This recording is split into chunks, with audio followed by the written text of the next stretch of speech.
my goodness. And there it is. Wow, get the pin to go.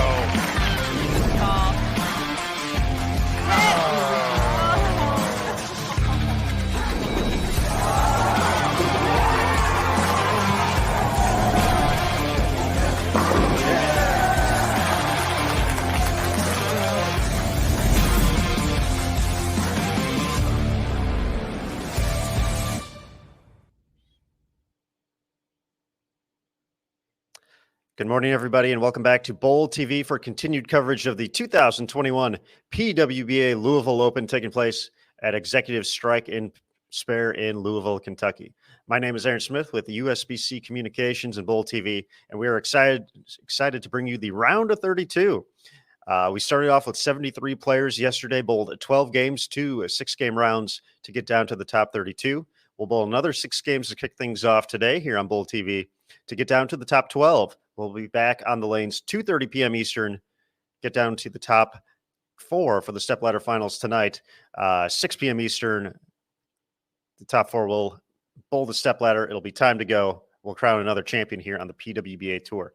The story so far of the week here at the Louisville Open is Executive Strike and Spare has named a new executive, and it's Dasha Kovalova.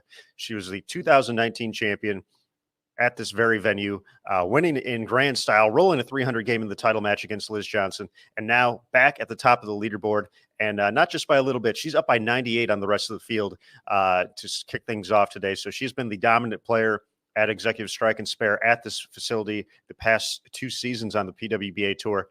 Can she make it another one? Can she defend her title? This is going to be the start of that. She's got 12 games to make the show, but she's built up a sizable lead on the field. As we settle in, the players are finishing their warm-up session. But before we get to it, let's bring in another member of the Bowl TV crew here. Jason Thomas is going to be joining us in just a moment. And there he is. JT, good morning. Here I am. Hello, good morning. Excited. I watched the intro, got me pumped up. I'm ready to go. You know, we have 2 highlights, I believe, from Executive Strike and Spare in the intro. So not only the Dasha 300, but Julia Bond. That was some nice foreshadowing as well for what this season was going to hold. But her perfect game took place at Executive Strike and Spare in 2019 as well. Yeah, I mean, it was funny when she won her first title at the Kickoff Classic. I go, hey, you just made us look really smart by putting you in the intro. and she's continued to make us look smart. She's leading in the Player of the Year race, this season. And right out of the gate, we're going to get a chance to watch Julia and Shannon O'Keefe, who are 1 and 2 for Player of the Year this season. They're right on the edge of the cut line. We're going to get kicked off with them, and then we're going to watch, some of the other players. Missy Parkin right there for Player of the Year. Dasha, who's still in the hunt for that as well, with the lead. Looks like, I would be shocked if she weren't able to hold on to make this show this week. But it's going to be a lot of fun to watch. And don't forget Brianna Clemmer, of which the president of the fan club I am. That you are, JT. We confirmed that yesterday when we talked to Brianna, so she is full aware. So she will send you all responsibilities moving forward. But with that, we are going to head to the lanes. We're going to be behind lanes 15 through 18 to start. So as JT mentioned, we'll get to see Julia Bond. We'll get to see Shannon O'Keefe, not only fighting for the top spot in the point standings so far this year, but also fighting for the cut. Julia had a fantastic second round. She was even after the first 6, went 144 over to jump from out of the cut all the way up to 12th place. So once again, we're starting with 32. After these 6 games, 12 is the number we're going to be looking at. So Julia is the number right now. Can she hold on? Some interesting disparity between the numbers as well, kind of looking at the rest of the field. We'll talk about that more as we go full screen here. And we kick off game 1 of 6 here in round number 3. We mentioned Dasha Kovalova leading.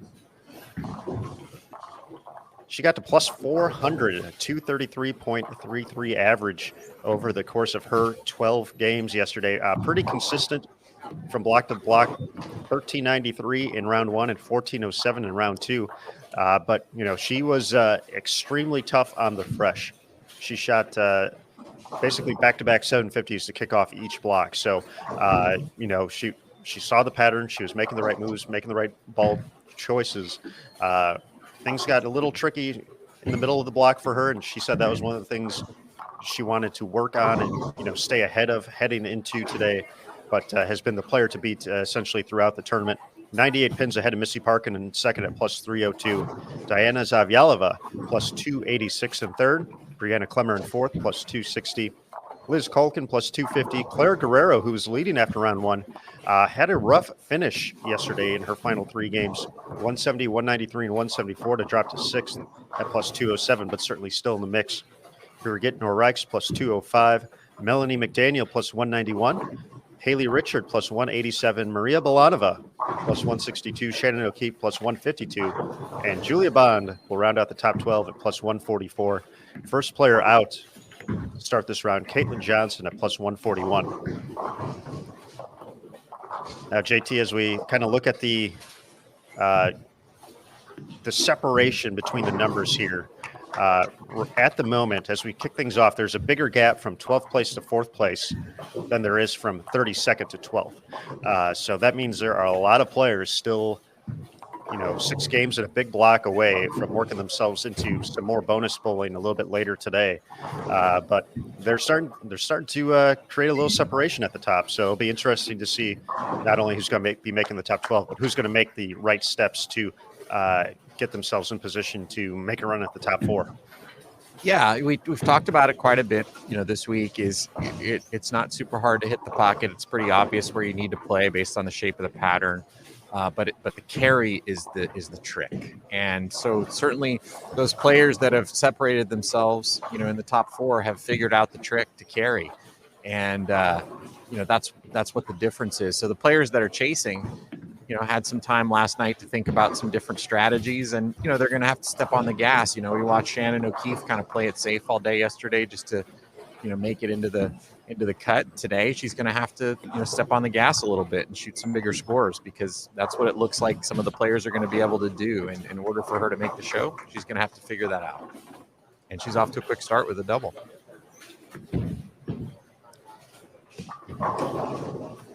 Taking a look at our pairings here to kick things off.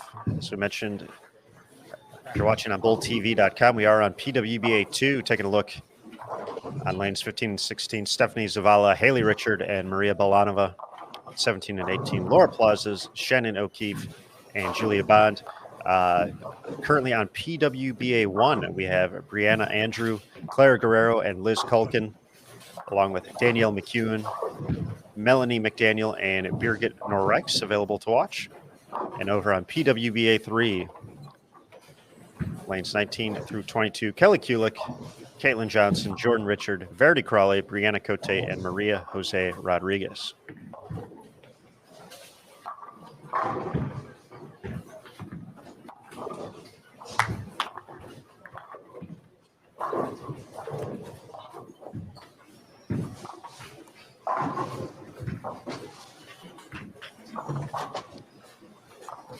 As we settle in here, once again, a big good morning and welcome to everybody on BoldTV.com. I see Chris and company already checking in the Bold TV chat. So hello and welcome back. Also a big hello to the folks watching on Facebook and the PWBA and USBC official channels. As an early heads up, as we do with most of the rounds here on the PWBA Tour, we will be on Facebook Live for game number 1. But then for the rest of the block and the duration of the tournament, please head on over to BoldTV.com. Pick up your subscription today. A few different price points. Just want to watch the live action for the Louisville Open, $8.95. To pick up a monthly recurring subscription, $9.95. Or an annual recurring subscription, the best way to support the PWBA Tour, $79.95 for the whole year. Transaction fees do apply for all 3. With the monthly and the annual, you do get full access to the site, so not just the live events, but archived coverage, on demand, and more. As we mentioned, the Bold TV community, a great place to sit back, chat, and enjoy some great bowling, not only on the PWBA Tour, but all the USBC short duration events as well. Bonus coverage of other organizations like USBC Collegiate, NCAA, the Underground Bowling Association, and the TNBA.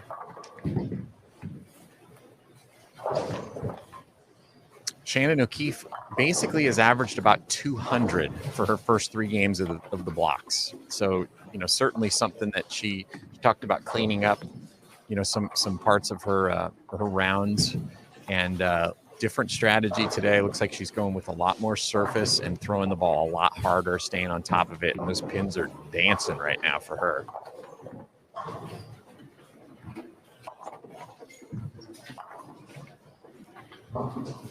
Early 4-bagger for O'Keefe.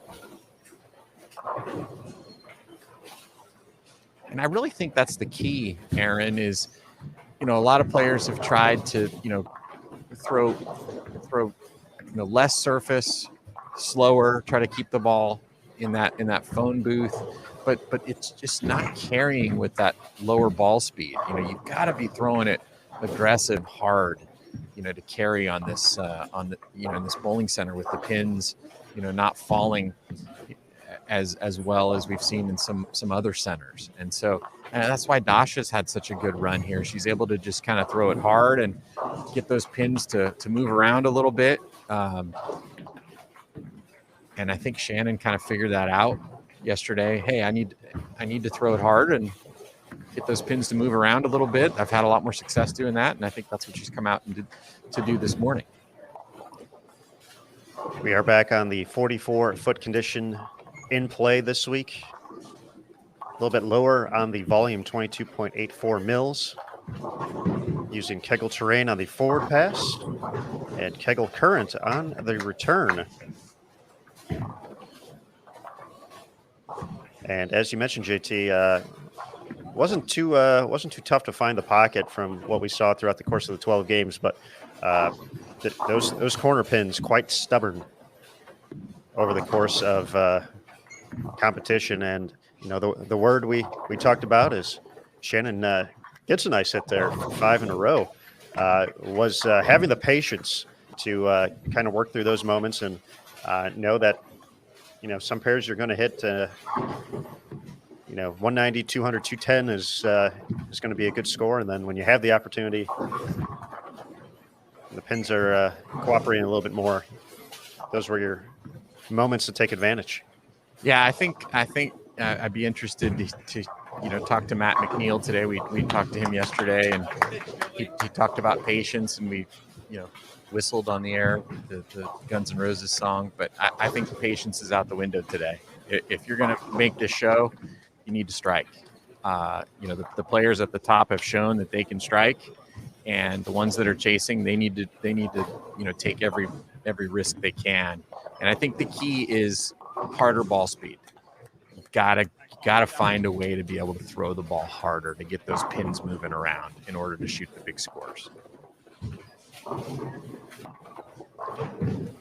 Taking a look at round number 1 as far as averages, Dasha, as we said, more than 233 for her 12 games, but then down to Missy, 225, Diana, 223, Brianna, 221, Liz Culkin, 220. So only 5 players averaged 220 on this 44-foot condition in the first 2 rounds. So where are those extra strikes coming from? JT is saying, got to put a little more pep in your step. That's right. I mean, that's what all those players have in common. They can throw it hard. And, Diana, we talked a little bit about, the struggles after the Queens, and she just looks so much more aggressive this week. She's throwing it hard, crisp off her hand. Missy's, she's fantastic at keeping the ball in front of her and throwing the ball hard. And she's got a million tricks to get the ball to hook in just the right spot. And obviously Dasha, she's fantastic at just piping it, and so much success in this building. So I really think that's the trick. Shannon just overthrew that one in the 6, but easy spare and possible 278 this game.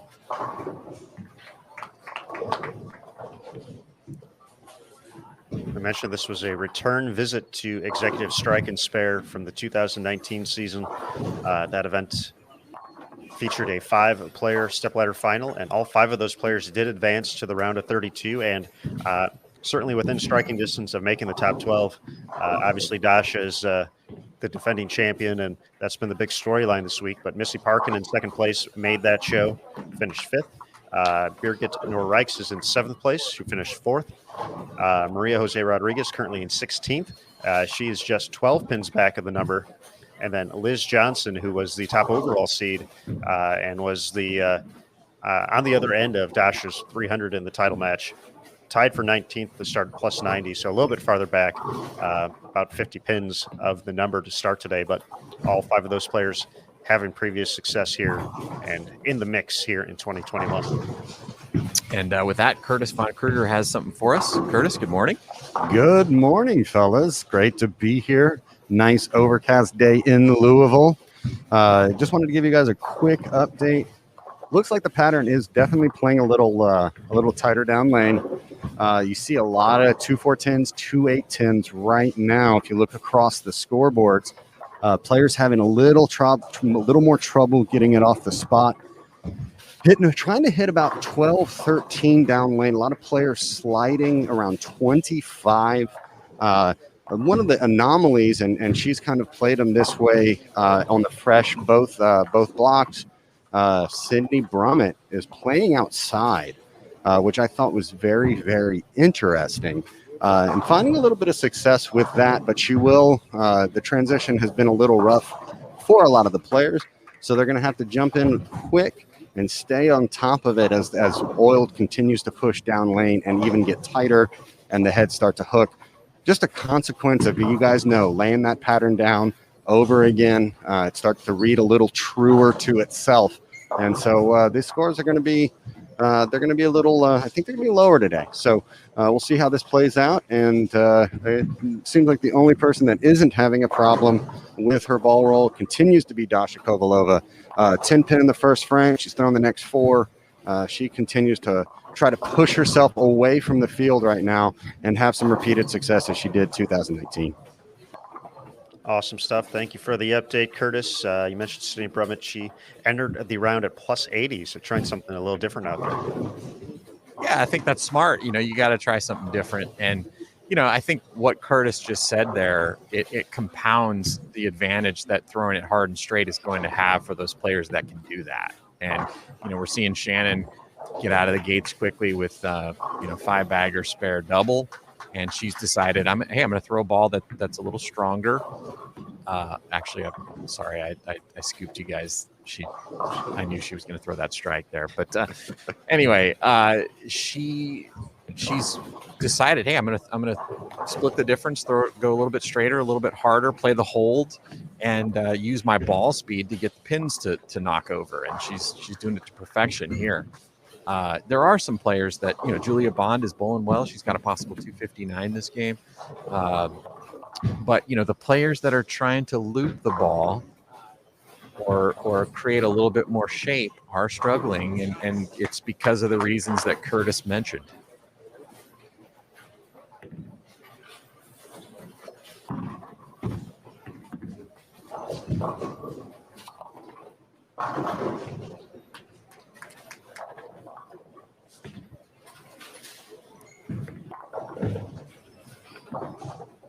Are seeing some slower scores out of the gates on 15 and 16 with Maria Belanova, Stephanie Zavala, and Haley Richard. Scoring pace pretty nice on 17 and 18.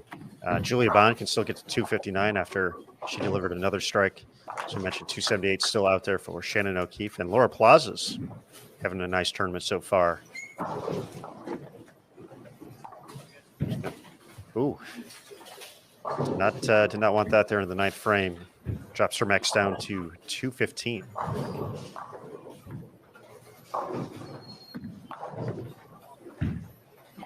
Nice cover, Stephanie Zavala. 24810.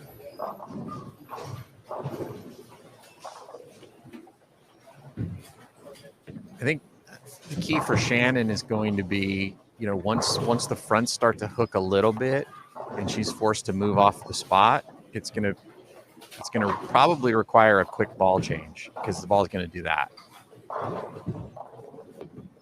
And, we saw her trip the 4 back in the 5th for a 5-bagger and then had to move off that spot a little bit and left the 2-8 and then a couple more strikes, and then another 2-8 combination. So absolutely guarantee that on her fill ball on the 10th, she will get a look at a different piece of equipment. And my guess is she would stay with this ball at the start of the next game. And as soon as she sees it wiggle, when she gets it right, it's going to be a ball change.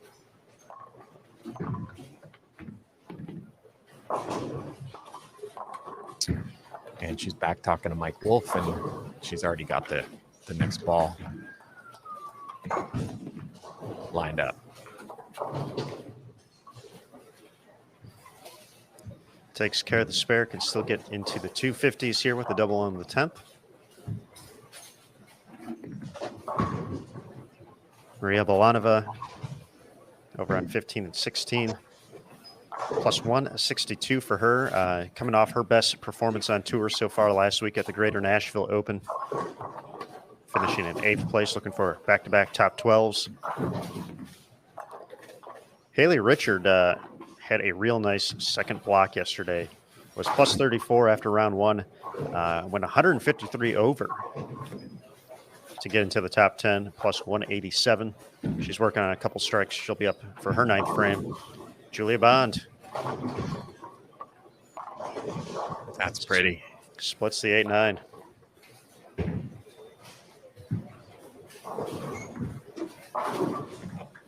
And JT, we kind of talked about it after the block when we were looking at the scores, and yeah, Julia Bond just kind of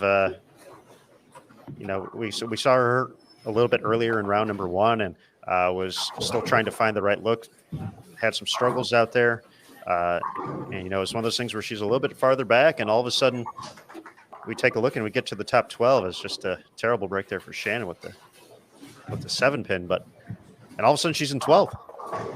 And that was one of the things Julia had mentioned, in making the leap from her rookie year to her sophomore season, was, trying to find ways to be more consistent. And, that was the thing that, obviously getting into the winner's circle, is a big moment for everybody. And then to validate that victory at the Queens, win your first major, leading the tour in points. But, the thing she's really been proud about is, the consistency she's been able to show. She is one of just 4 players to cash in all 10 events so far this year.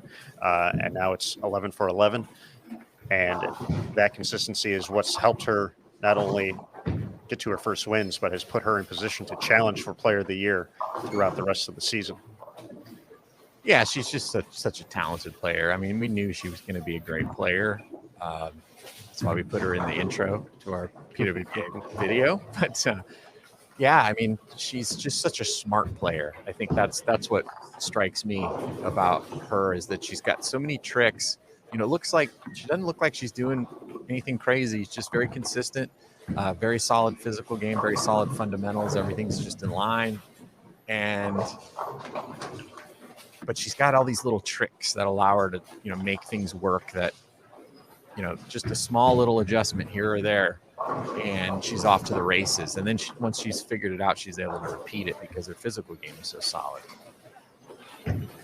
256 in the opener will get her to +200.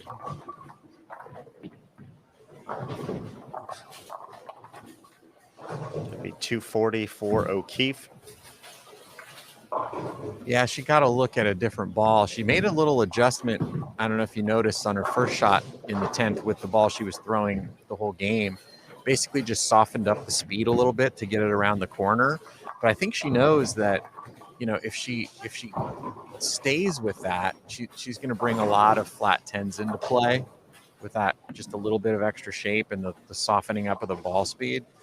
And so I think she wanted to see, a different piece of equipment that would allow her to stay on that same line that she started on.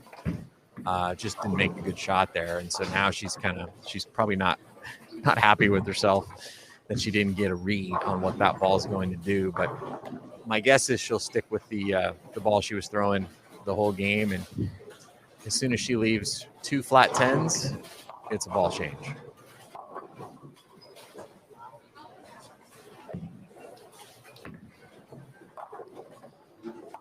.240, however, does get her to +192.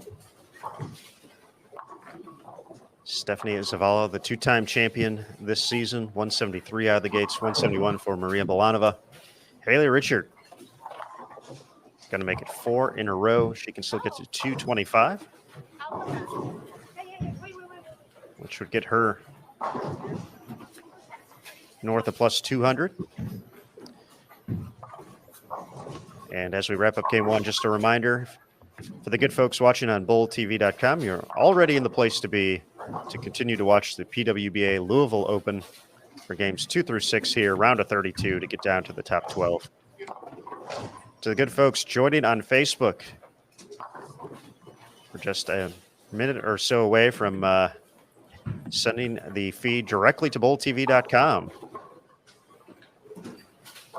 So we do encourage you, head on over, subscribe, check it out, BowlTV.com, the place to be for the PWBA Louisville Open. For the event the rest of the way out, the stepladder finals later tonight. And of course, for the giveaways, that's right, we have giveaways too. Usually one with every round, and then during the stepladder finals, during our standard events, just like this one, we have given away not 1, not 2, but 3 brand new bowling balls, courtesy of our gold industry partners here on tour, Brunswick, Storm, and Rotogrip. So you got to be part of the Bowl TV community to be eligible to win 214 to get to plus 201 for Haley Richard. We're going to get ready for game 2 coming up next here, folks, from the PWBA Louisville Open. We're going to take a quick break here for just a second as we transition the feed directly to BowlTV.com only. So everybody hang tight, and we'll be back here on Bowl TV for the rest of the round of 32 at the PWBA Louisville Open.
All right, folks, looking at our pairing sheet available on PWBA.com to see who's going to be hitting the live stream pairs in game number 2 over on PWBA 1 on lanes 11 and 12. We'll see Sydney Brummett and Gigi Mason.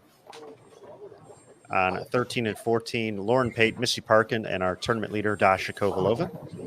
On PWBA 2, Sandra Gongora, Diana Z, Brianna Clemmer on 15 and 16, Brianna Andrew, Clara Guerrero, and Liz Culkin on 17 and 18. And over on PWBA 3, lanes 19 through 22, Danielle McCune, Melanie McDaniel, Birgit Norreichs, Stephanie Zavala, Maria Bolanova, and Haley Richard.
JT, as we settle into game number 2 here, do want to give a shout out to a couple rookies on tour this season for making their first cuts of their careers as members. Melanie McDaniel, we talked a little bit about her yesterday. She was 4th after round 1 and started the day in the top 10 in 8th place.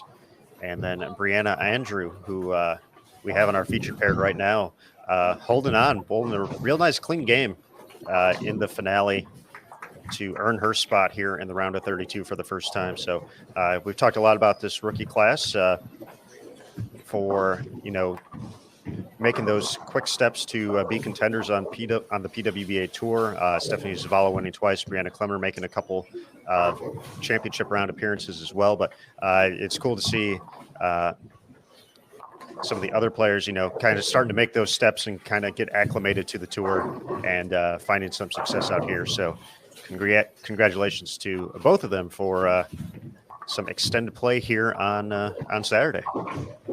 Yeah, it's good to see. We had, some chatter in the chat yesterday about, what do you need to do to come out here? And, the answer is you just got to commit to it. You got to come out, give it a try, see where you stand. And it is nice to see, a couple of players getting their first appearances in the round of 32 this week. And, we've mentioned it a lot other than the 2015 season when almost really everybody was a rookie.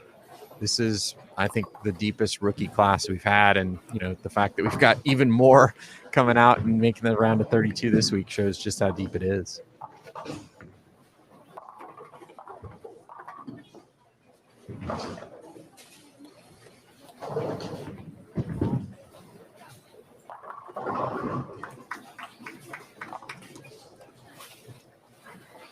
Cover there by Sandra Gongora.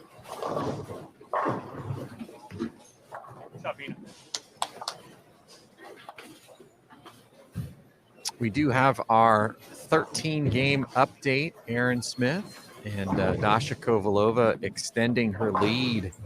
She's at plus 445, and second is Diana Z at plus 282.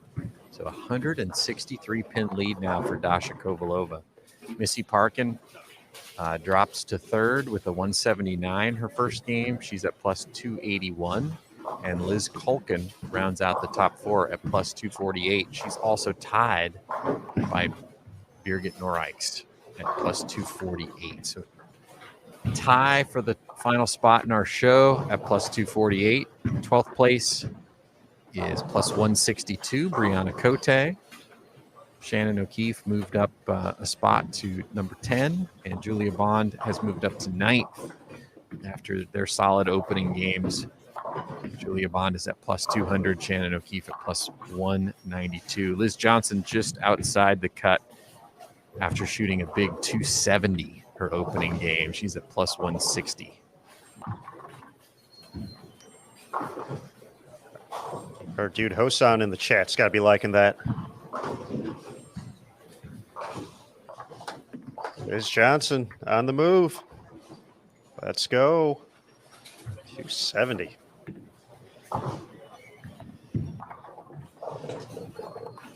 And Dasha, continuing her basically 250 average out of the gates here on this 44-foot condition, 245. JT, I don't want to get too far ahead of myself here because why on earth would I do that? But if Dasha happens to lead this tournament, to make the show, and to defend her title here, does she get a office at Executive Strike? How does that work? Well, I'll tell you a funny story. I don't know the answer to that. She probably should. But last time we were here in 2019, she qualified second for the show. Liz Johnson was our tournament leader.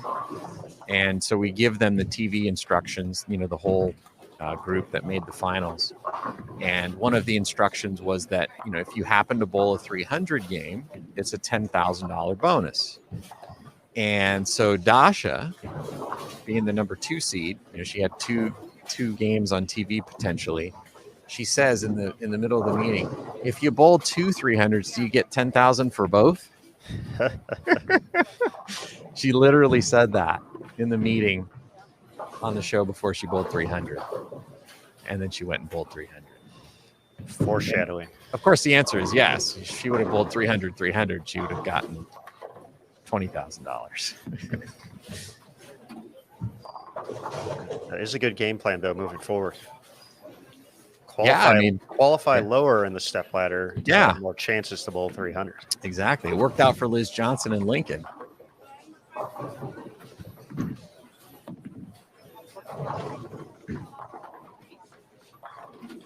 But the one thing that Dasha said upon her arrival or return to Executive Strike and Spare was, walking through the front doors, she was having memories of the Rockstar energy drink shower that she got from her fellow competitors on tour, which we did share on the PWBA social media channels at the time. So they lured her out from her interviews and doing everything to go out there I forget what they told her what was out there, but all of a sudden she made the turn around the front doors and there was about 10 tour players who proceeded to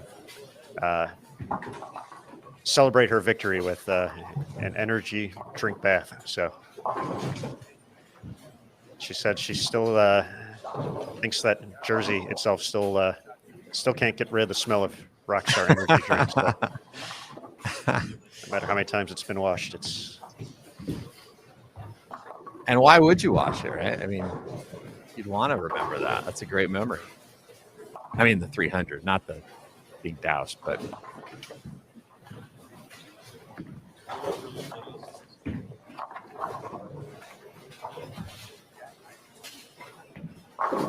But she was very careful yesterday when we talked to her.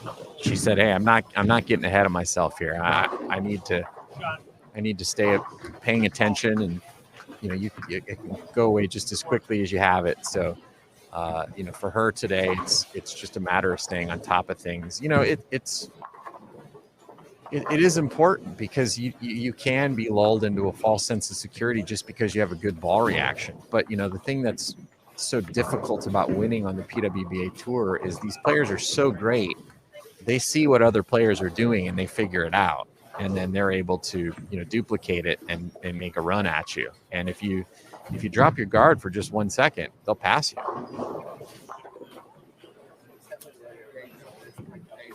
Yeah, she was very very quick to mention that not necessarily going to rest on having past success in the facility or letting that affect her process coming into the event. So, and clearly that has worked. Yeah, I mean, you drop your guard for 1 second, and Liz Johnson throws a few 270s, and all of a sudden you're looking up the leaderboard at her.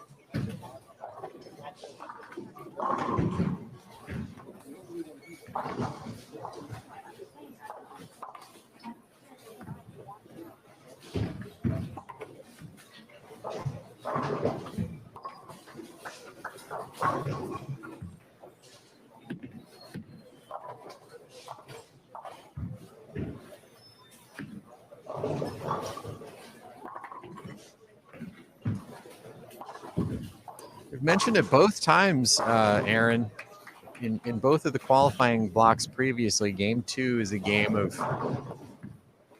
scores dropping a little bit, players trying to get the feel for the next pair, and we're kind of seeing it here this game in front of us, at least. Got a couple of doubles, but nobody really lighting them up this game.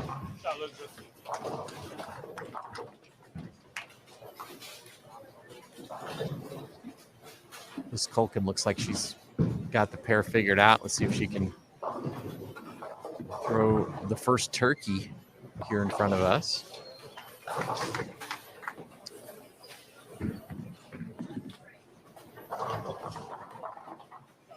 That was pretty nice. A lot of people don't think of Liz as being someone who can throw the ball hard. You think of her more as a player that likes to hook it, but she can definitely pipe it down there with some speed. She can get those pins to move around. And, as we know from her record in league bowling, she can throw a lot of strikes. She's been known to strike a bit, yes. Holds 2 out of the top 3 all-time 3-game series records. The marks for female USBC members, 890 and 879. Back home in Schenectady. But a very quiet run for Liz to put herself in position to the top 4. It seemed like she was always in the mix, but didn't seem like we really caught her too much yesterday to kind of see how she was attacking the lanes. But steady blocks, 1333 and 1317 yesterday to get to plus 250 overall after 12. And as we mentioned, with some of the scores dropping in the first game, able to move into now a tie for 4th at plus 248 after 198 in the opener. Just hoping for a little help on that 7-pin there.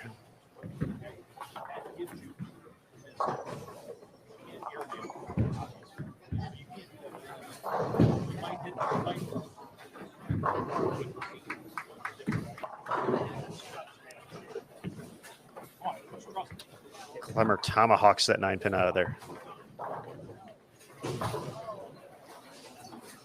Yeah, she came back and had a very interesting conversation with Chuck Gardner right after that strike, and he's explaining to her, you gotta trust that shot's gonna hold.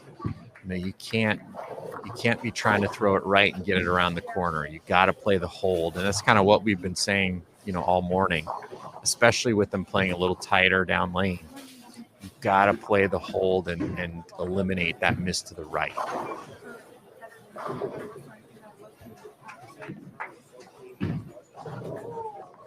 Stephanie Zavala on PWBA 3 shooting a big game. She's got four-bagger, 9 spare four-bagger. She can shoot 270. So here comes Stephanie Zavala. She shot 173 the first game, so she's a bit down in the standings, but 270 will get you back up there in a hurry. To drop to plus 43, so quickly get her right around plus 120.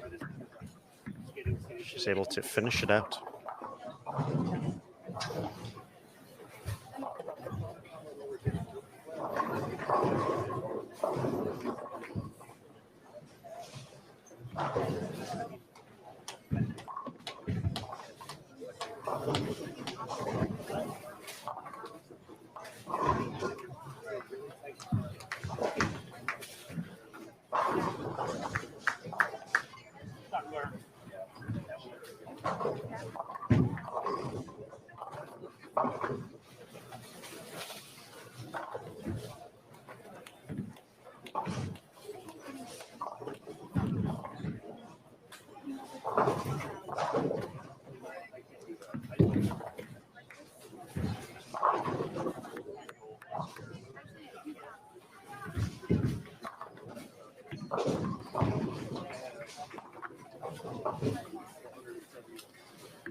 Oh, 7-10. I've seen so many this week, but that one was even nastier than most. That pin rolling around the deck looked like it had an opportunity to hit both pins.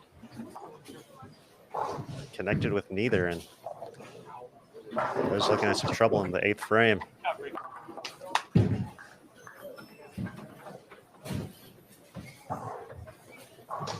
Well, Clemmer going to step up on this left lane, and it seems like she's now understood what the miss needs to be.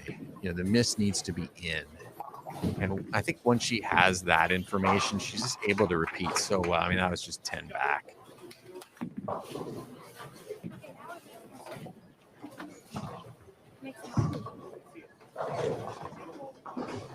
I mean, that's what good players are looking for. They're looking to understand, okay, what can I get away with? What can I not do? What can I do? And then they make little adjustments to their physical game so that they're sure that the miss they can get away with is the one they're gonna make.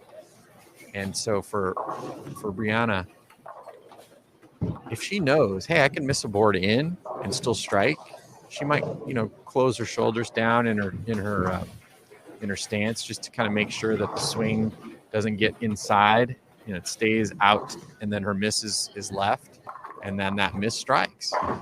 And I'd be surprised if she didn't go off the sheet here now that she knows what her miss is.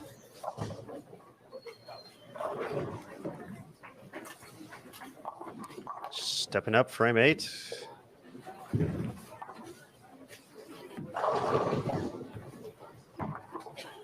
Well, that looked pretty good, JT. Yeah, 10 back.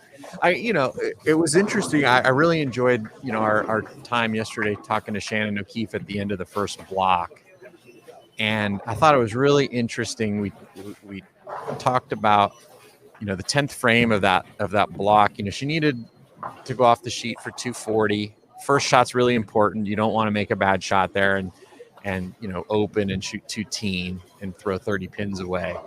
And she just wanted to get that first strike in the 10th. That was really important. So she moved her eyes a board left because she knew if I hit that, I'm going to go high flush and probably strike. Whereas if I hit what I've been looking at, I'm half pocket, I'm going to flat 10. And the players out here are that good. You might not be able to do that for, 12 shots, But for one shot, you can certainly, they can execute it. And it's about knowing what your miss is.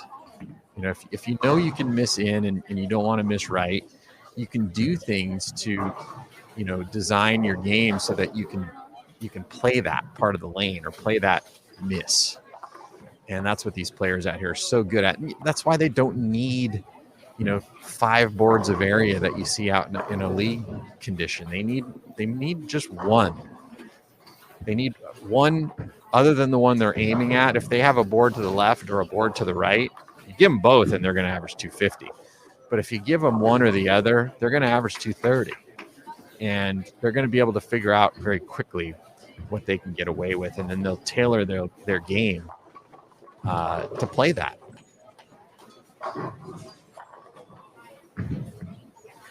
JT, you mentioned Stephanie Zavala making a run 278, her final score to get to plus 121. So a big jump in the standings for her.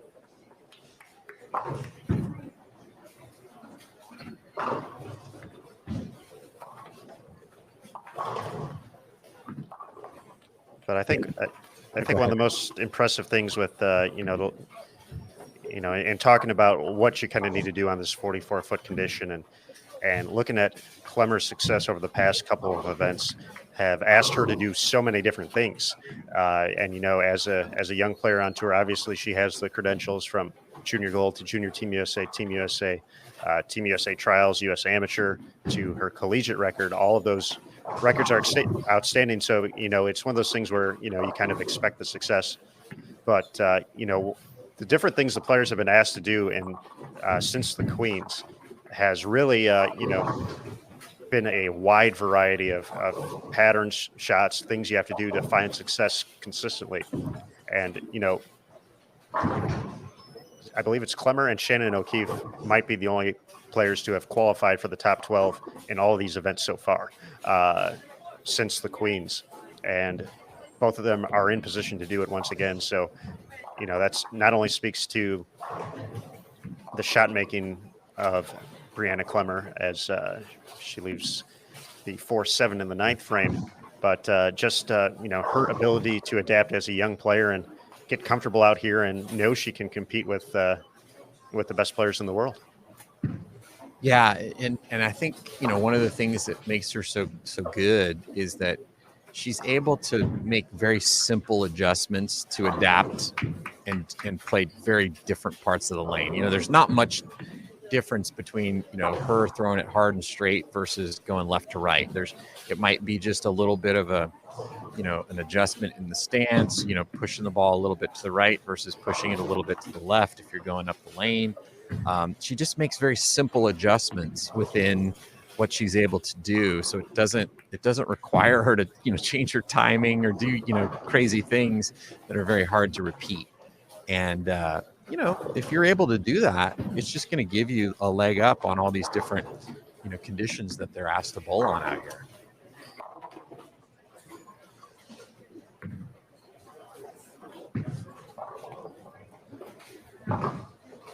.191 finish for Clara Guerrero.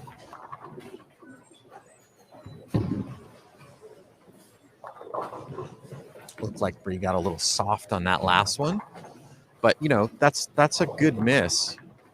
She knows she missed in, you know, and I think she understands now, hey, I'm not going to throw it right. I'm just going to keep the ball tight. My miss is going to be in. You know, if I get it in just a touch or I get a little soft, it's probably not going to split. It's just going to be a 4-7. You know, Liz, who's creating a little bit more angle, you know, when she gets soft at big fours.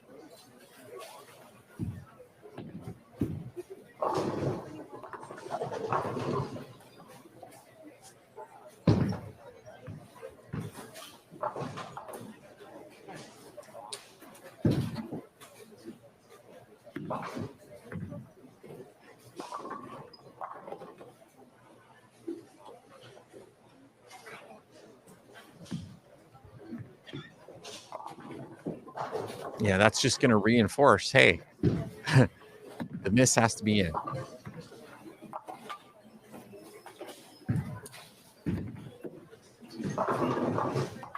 205 finish for Culkin. She's going to get to plus 253. Claire down to plus 204. Clemmer can get to plus 254. To spare and to strike on her fill ball. You know, and it's possible that on that shot on the left lane, she saw a little bit of transition, the ball hooked, and then she either told herself, you know, let's make sure we get this one a little further right, and then it doesn't hook, which reinforces, hey, you can't miss right. So what do? You get a look at a different piece of equipment, which is what she's going to do now. See her going back to the bag and see if she can stay in that same zone with a different piece of equipment that's going to reinforce what she has, you know, the ability to play the hold.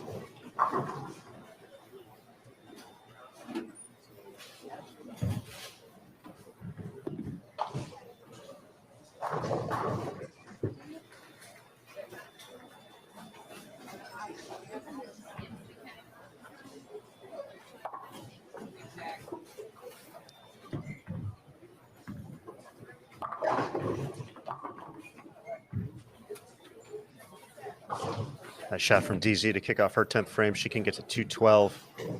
Missy Parkin finished with 220, so she's going to get to plus 301. So she is going to reclaim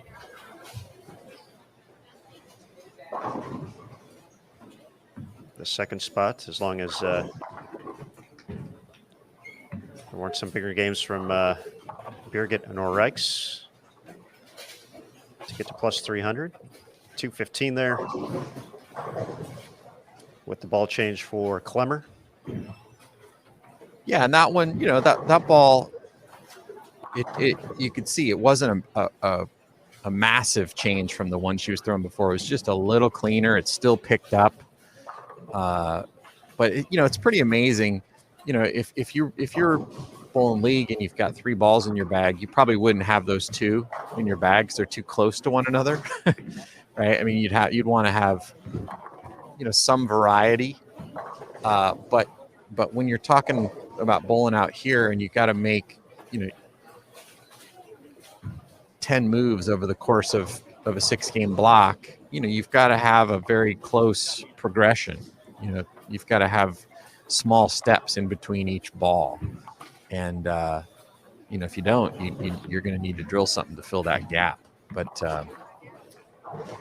I'm sure when we see Brianna bowl next game, she's going to be going with that red ball that she just threw on the fill. It just gives her a little bit of a cleaner look, and she's going to keep it tight.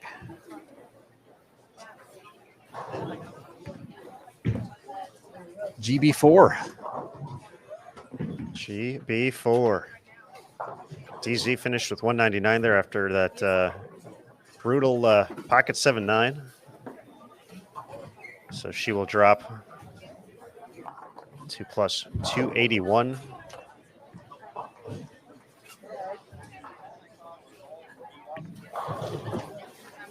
Looks like we've transitioned into game 3 already on PWBA 1, and competitors making their move over here to lanes 15 through 18. We'll see Missy Parkin and Dasha Kovalova coming up next, along with Lauren Payton.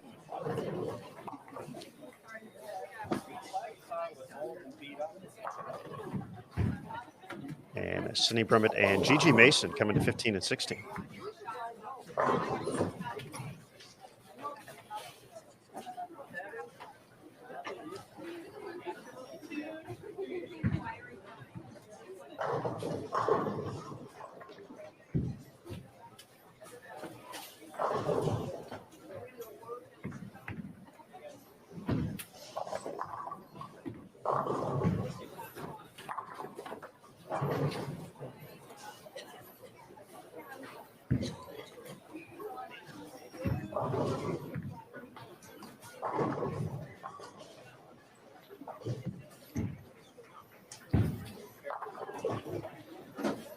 As we prepare for the start of game 3 here in the round of 32 at the PWBA Louisville Open, I want to give a shout out to BowlerX.com.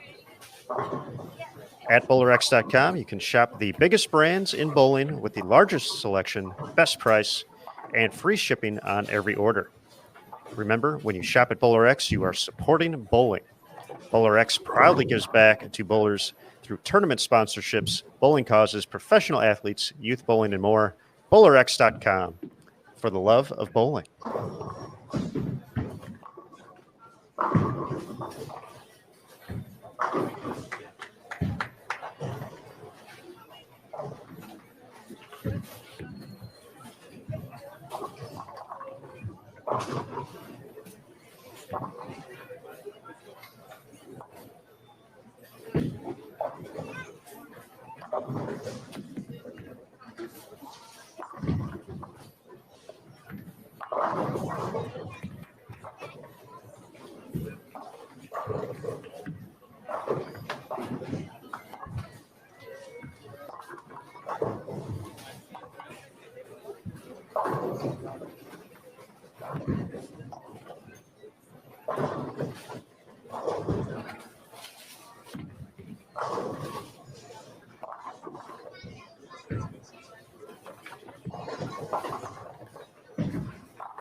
Going to get our first look today at Dasha Kovalova, the defending champion,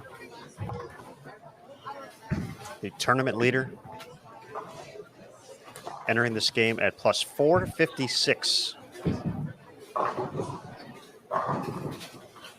And we are waiting for our next score update to confirm, but Missy Parkin, I believe, in second at plus 301, so 150 pin lead for Kovalova.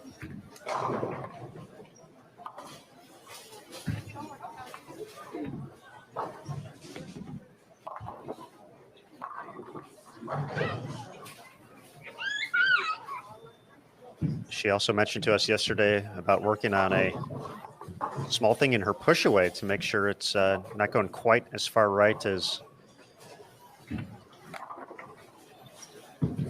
it tends to, something she had pointed out by Cecil Scarborough from Vice, and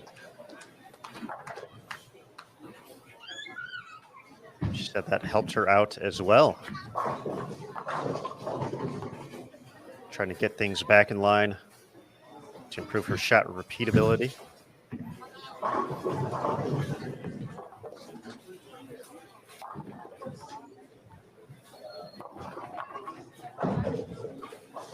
Lauren Pate with the strike there on 18. She fired 264 in her final game. To make the jump into the top 32 was minus and out of the number. Used the big final game to actually tie Sandra Gongora for 31st place. Yeah, the old Houdini. But off to a rough start this morning, 189, 166, her first two games. Gigi Mason also having a tough time, 161, 147, her first two.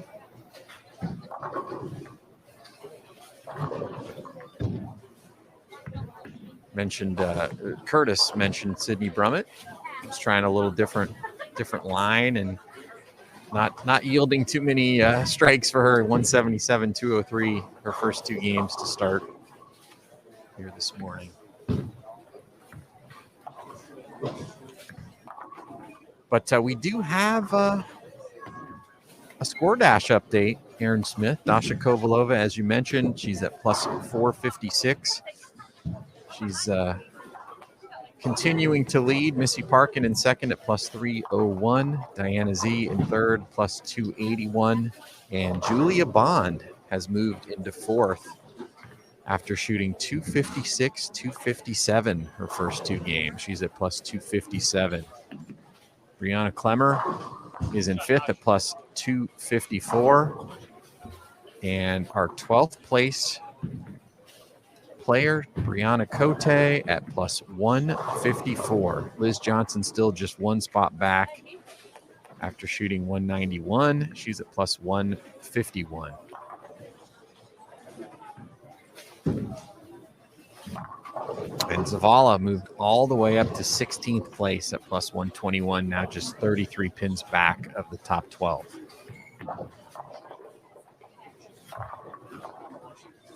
You know, if she were to happen to miss the top 12 cut and Clemmer makes it, Clemmer moves into the lead in the Rookie of the Year race. But still a lot of tournaments left to go. They are very close in the overall points, which does determine player and Rookie of the Year on the PWBA Tour.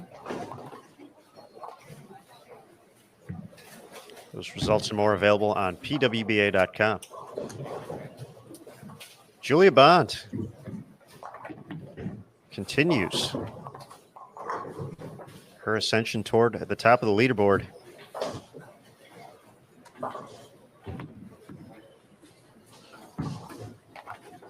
Yeah, who would have thought, you know, after where she was after 6 games, you know, 8 games later, she'd be in 4th.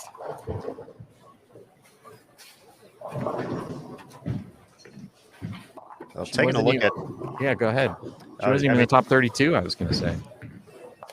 That's correct. And, you know, looking at, you know, just scores through 2, they are, you know, we mentioned Dasha expanding her lead over the field. And Stephanie Zavala with the big second game. Liz Johnson with the big first game. But, yeah, Julia's been better, or 50 pins ahead of the rest of the field so far to the next closest competitor through 2 games. So 513 to 461 currently the difference. And a lot of the players who were right around the top, you know, 5 to 6, you know, essentially treading water so far, averaging, you know, right around 200, some 390s, some low 400s, some 420s in there as well. So nothing too crazy for the players who were higher up in the top 12. And, you know, we mentioned at the start that there was a bigger gap from 12th to 4th than there was from 32nd to 12th. But Julia Bond says, I'm just going to average 255 and say phooey to your numbers. Yeah, that one just punched him straight back for Kovalova. Ball's just hitting so hard.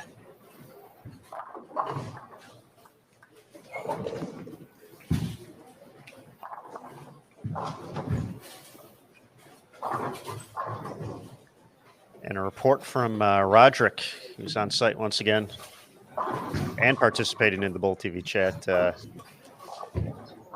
Says Julia right now with a max of 268 this game.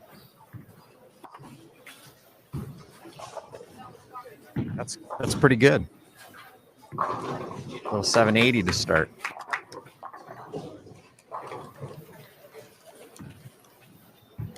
.780 when the scoring pace is 210, they'll move you up pretty quickly.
Strikes in business picking up 17 and 18.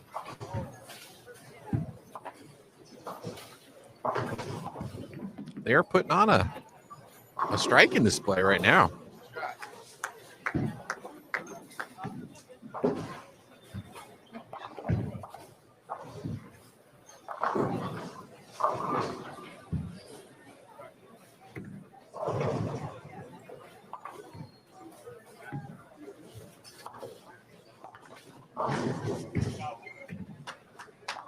Dasha resets, steps off, and back up on the approach.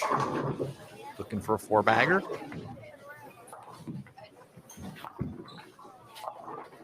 It's got all the hits working. Light is good here at Executive Strike and Spare. Yeah, light mixer, flush. The danger zone is right in the middle of the pocket. Flat 10 zone with a 7-10 zone.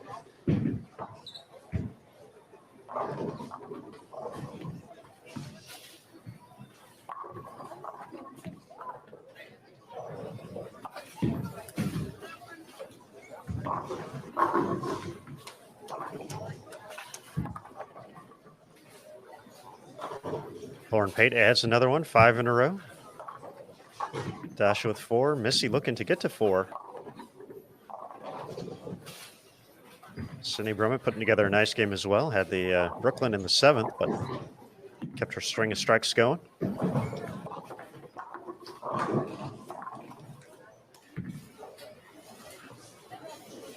Not Missy's best there. But it just, it just shows you where they're trying to play. If they get it a little right, it just has no chance. They're trying to play the hold.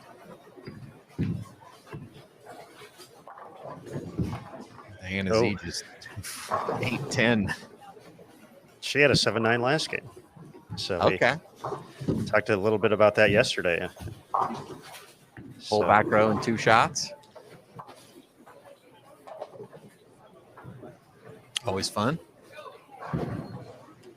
Not usually good for the scorecard. No.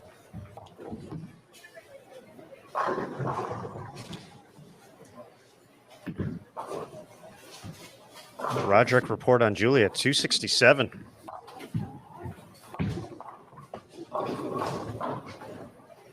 That's awfully impressive.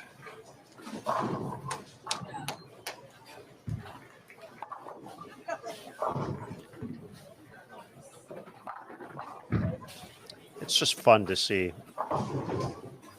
these athletes make the leap like that to the next level. We saw Dasha make that move in 2019, and Julia making that move to the next level here in 2021. We can say the same for Verity Corrali, and there's just so many talented players out there who have that potential to have that next level to go and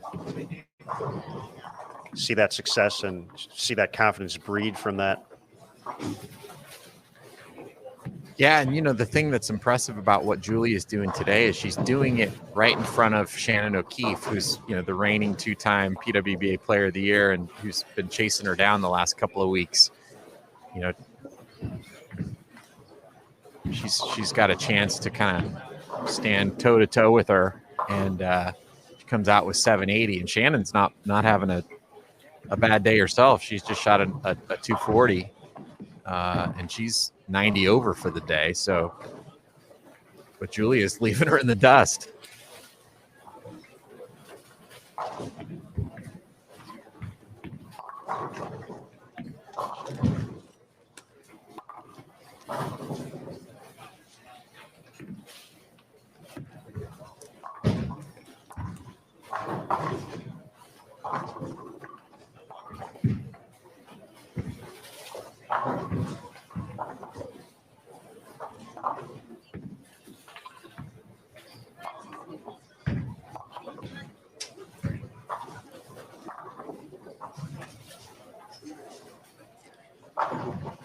Roderick reporting 245 for Shannon.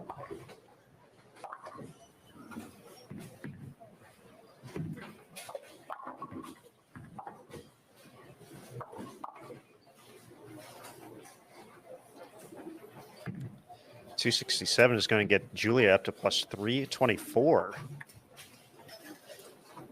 So she potentially could move into second place overall in just 3 games. You know, we talked about the run Daria Payuk put together to go from 11th to 1st. 12th to 2nd going to be equally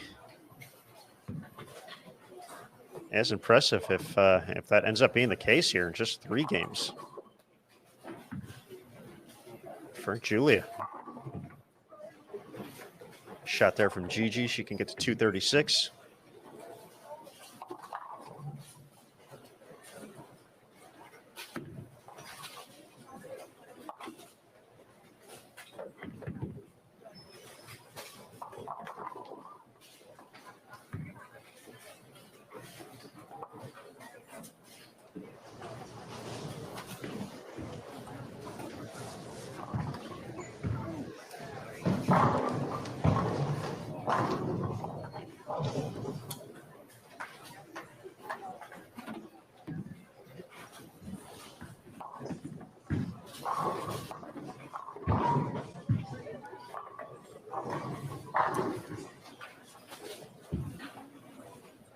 Unfortunately for Julia, Dasha can pick up ground on her this game still.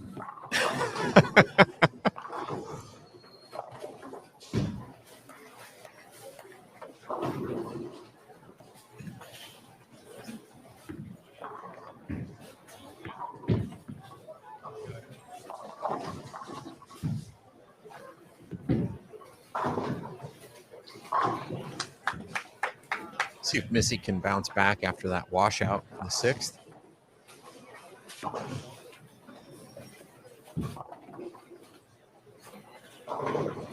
She won a couple matches at the PBA King of the Lanes Empress Edition earlier in the week. Much better.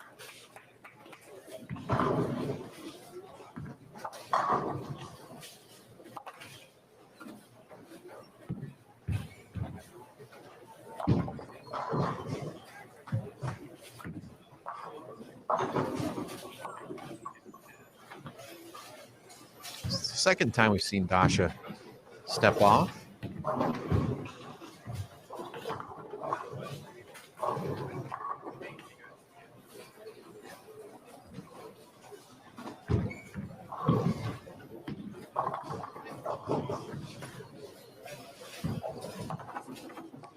Tripping fours and taking names. That's right. Dasha TV.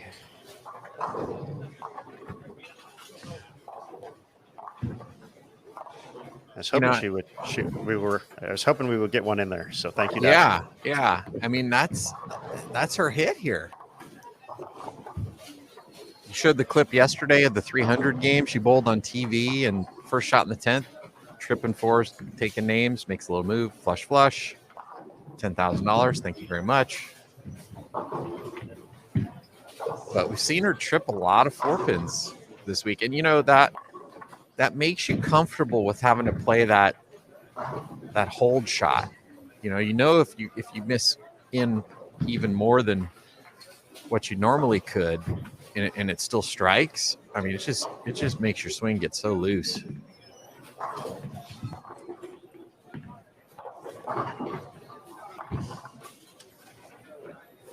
Another good shot there from Missy, and she can still shoot 232 this game.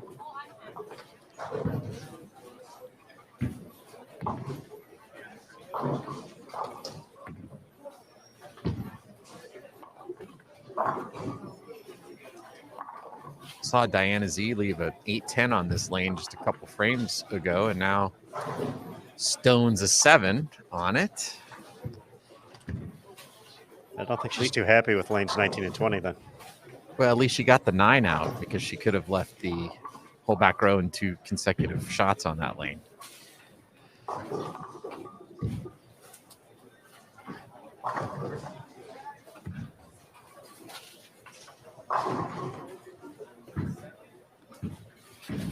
And Missy will have the opportunity to step up and double in the 10th to retain her spot in second place after another big game from Julia Bond.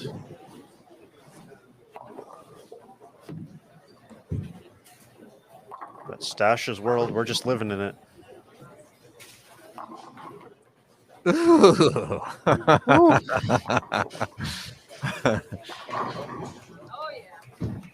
Ooh. Yeah.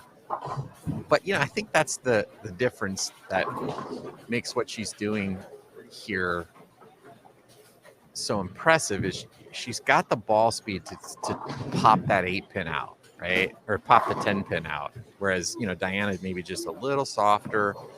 10-pin lays in the gutter. She leaves the 8-10. Dasha's able to kick out the 10. And instead of, leaving it open, she's going to have a spare and move on and trip some fours and take some names, shoot 240, move on to the next pair.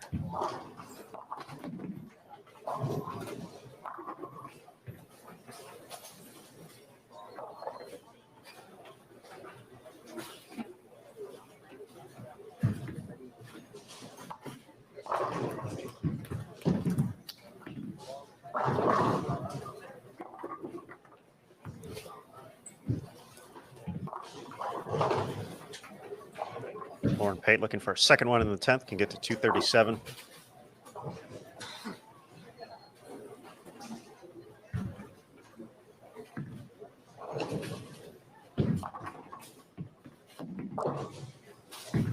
Half pocket hit, resulting in the 7-pin, 227. He's going to get plus, though. Enter this game at -3.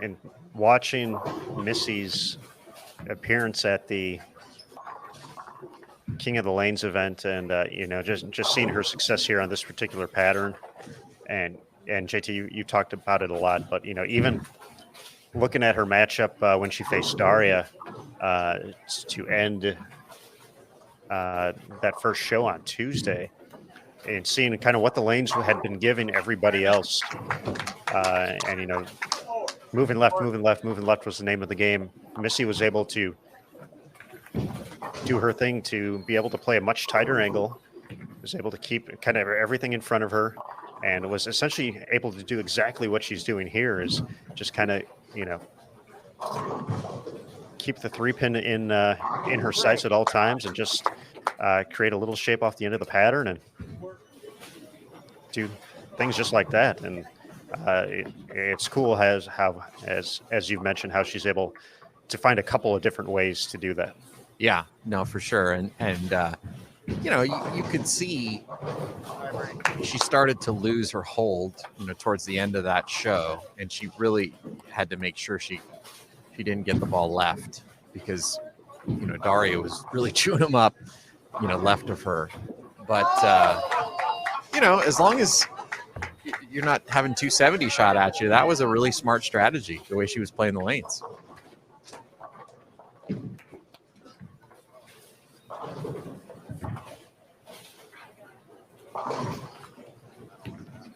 So she is going to retain.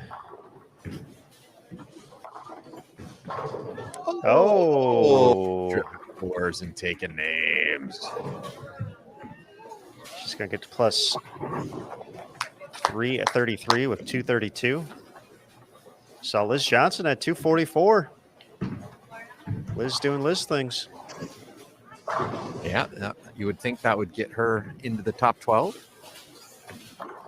If Dash is able to deliver this strike, she will have the opportunity to get north of plus 500.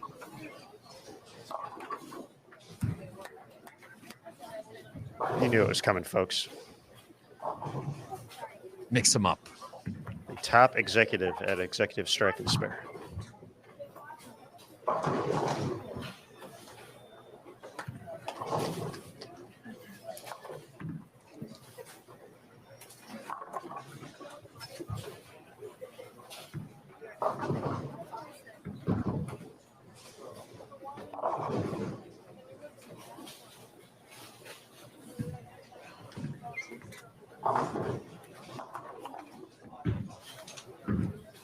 A weird one on the fill there. But it was on the fill, so 246 for Dasha.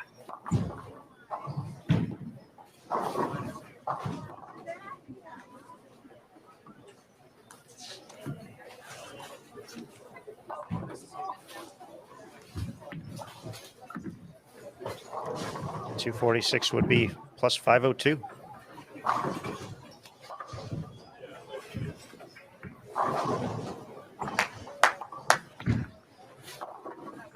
Mentioned Liz Johnson. Now plus 195. We're going to see here next. Wasting no time, moving into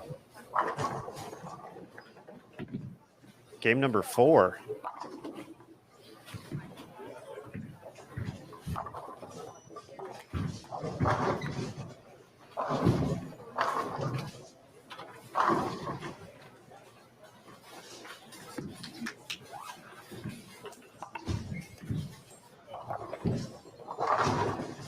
Along with Elise Bolton and Shannon Sellens, Gigi Mason and Sydney Brummett just moving one to the right.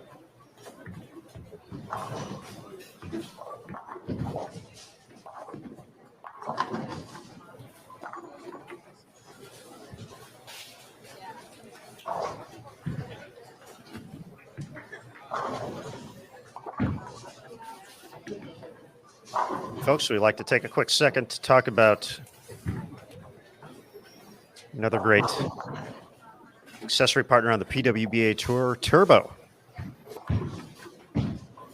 Whether you're looking to purchase your first new ball or you're a veteran of the sport, Turbo has functional and trendy accessories for bowlers of all ages and skill levels, from their patented quad 4-in-1 inserts to switch grip, their interchangeable thumb inserts, or any of their premier accessories. They are committed to providing bowlers with only the highest quality products and the latest technologies. So big thanks to Turbo for their continued support of the PWBA Tour, hashtag Driven to Bowl. You can learn more at turbogrips.com.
On game 4 on the PWBA 1 channel, lanes 11 through 14, you'll find Verdi Crawley, Brianna Cote, Maria Jose Rodriguez, Andrea Bear, Shalyn Zulkifli, and Jody Westner. On PWBA 2, which we're watching right now, Elise Bolton, Shannon Sellens, Liz Johnson, Sydney Brummett, and Gigi Mason. And then over on 19 through 22, PWBA 3, Lauren Pate, Missy Parkin, Dasha Kovalova, Sandra Gongora, Diana Z, and Brianna Clemmer.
All right, we've got our score dash update, and dashing to the top of the leaderboard as she has for the whole tournament is Dasha Kovalova plus 502. In second, Missy Parkin plus 333. Julia Bond has moved all the way up to third on the strength of a 780 three-game start at plus 324. Birgit Norreichs, 257 the last game to move into fourth. She's at plus 287. Brianna Klemmer in fifth at plus 273. And Liz Johnson has zoomed all the way up to 10th with a 705 her first three games. She's at plus 195. 12th place, Haley Richard plus 168 is our current cut line.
Switching over to 19 through 22, follow our leaders.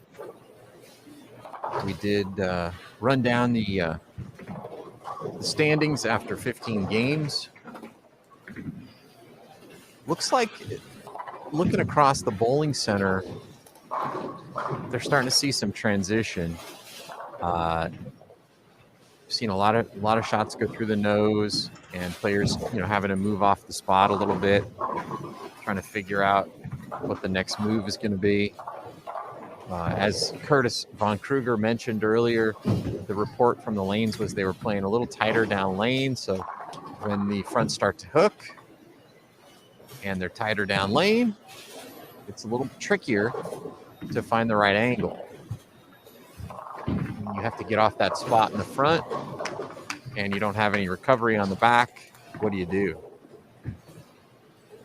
So getting a little tricky right now, it looks like.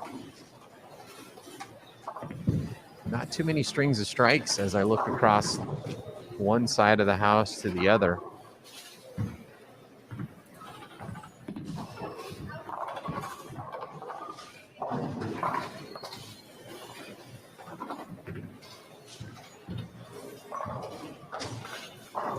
Julia Bond isn't even striking anymore, Aaron Smith. Say what? 780 out of the gates for Julia to jump all the way into third place from 12th. Looks like she has one strike through 8 frames here this game.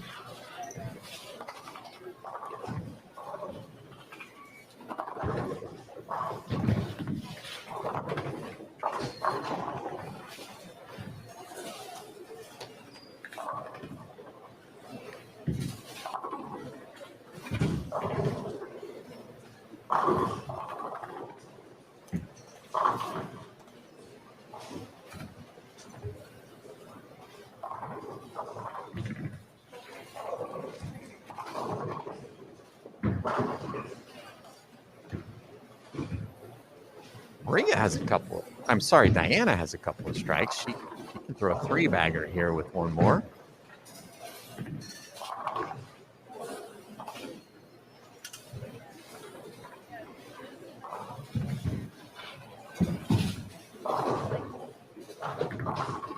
That was pretty nice.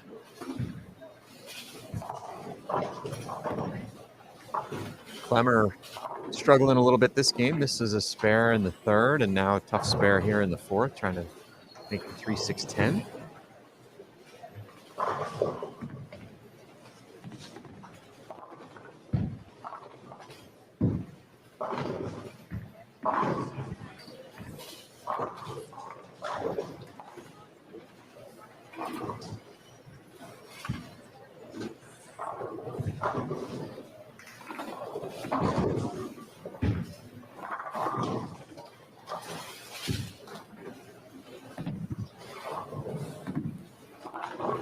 Oh, that was a good shot. Missy making the move after that great church. That one just broke loose a touch on the back end. I think she had it about where she wanted. But that lane looks to be hooking a little bit more in the front.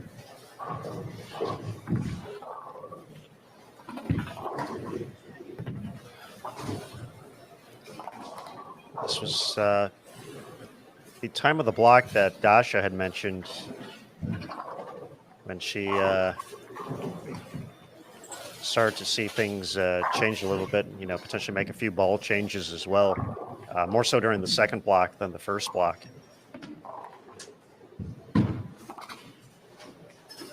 We chatted with her after yesterday's round.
It's interesting, Aaron, how it seems like the scores have slowed down for everybody all at the same time.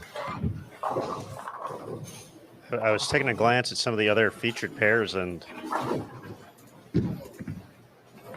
yeah, not too much to get too crazy about this game.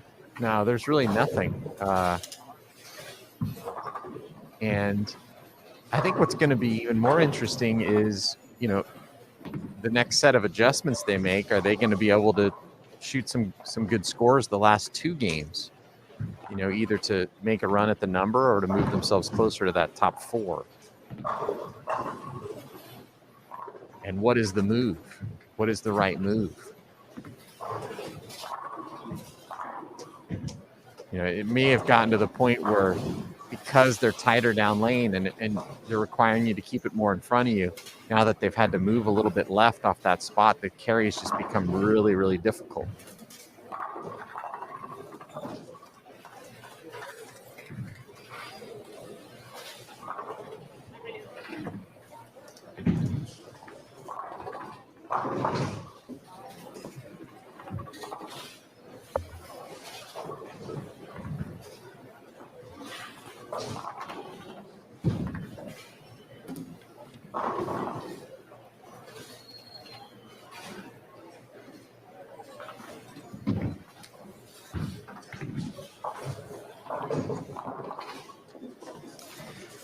Well, JT, I have my qualifying standing sheet printed out after 12 games and 2 rounds yesterday.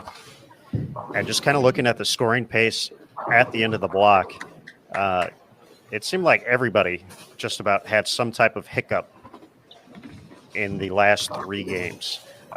Even Dasha Kovalova, we mentioned her strong finish yesterday of 268. That was after a 171 game. Only 7 of the 32 players who advanced were able to shoot 200 or higher in all 3 of their final 3 games last night. That's a good point. And, you would assume that today would have been different, right? Because you have the 32 finalists. They shouldn't, in theory, break down as much because there's less traffic. But because, they're playing a little tighter down lane, they're seeing, some similar issues. And I think there are, also some players today who are taking some risks and, playing them a little different. And so they're breaking them down. I think when we get to the round of 12, you'll see a lot more defined zone that everybody will be playing. I don't know if that'll have any impact on the scores going up. It could.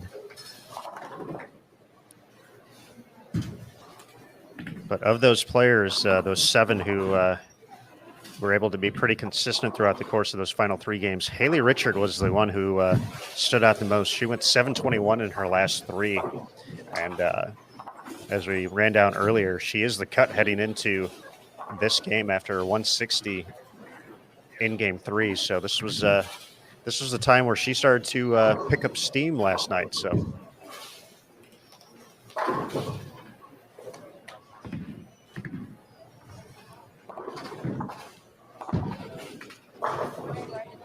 Well, if you are able to figure out a way to strike these last 3 games, you can certainly make a big run.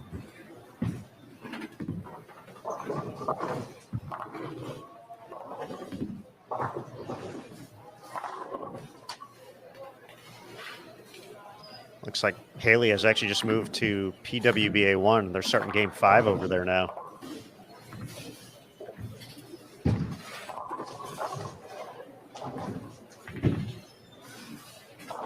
Looks like she may have given a couple pins back to the field as well. Looks like she's at plus 133 now.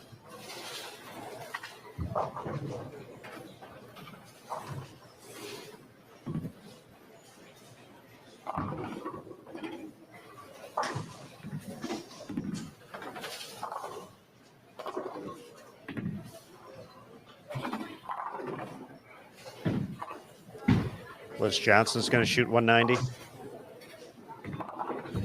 After getting into the cut last game.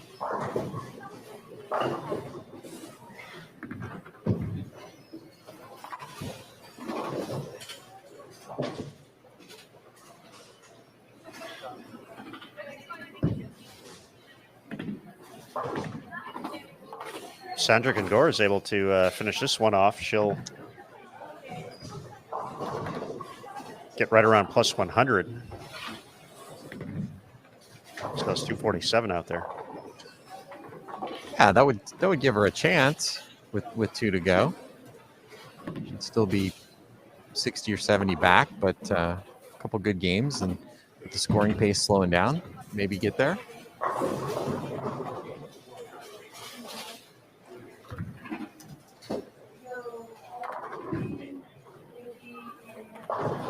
Dasha I think the reason she's had so much success on this pattern is, when they do transition, she's able to make little subtle moves that either keep her in the pocket or allow her to continue to carry. Whereas all the other players, it seems like they've got to go through a lot more options before they're able to figure out, even, if they're lucky enough to figure out something to, get back to shooting 230s. But Dasha just has, a couple little simple tricks in her bag that she can go to when they start to transition and weather the storm of transition and then just move on and keep striking. We saw her shoot a big game to finish off last night, 268, when everybody else was, as you mentioned, with the exception of very few, struggling.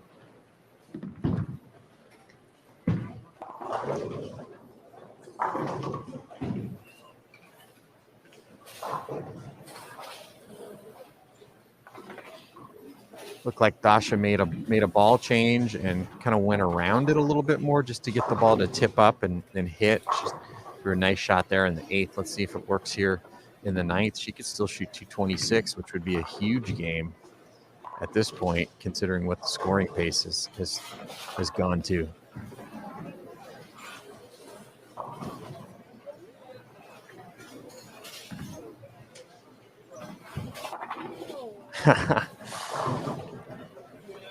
She mentioned, I believe it was the bonus pearl was the ball she went to toward the end of the block in round 2. So she, I believe it was a damn good verge to start, and then she went to another ball, and then that's when she said that wasn't the right one. The bonus pearl was the one which helped her to the big finish. DZ looking for a big finish here. 3 in a row. She can get to 257.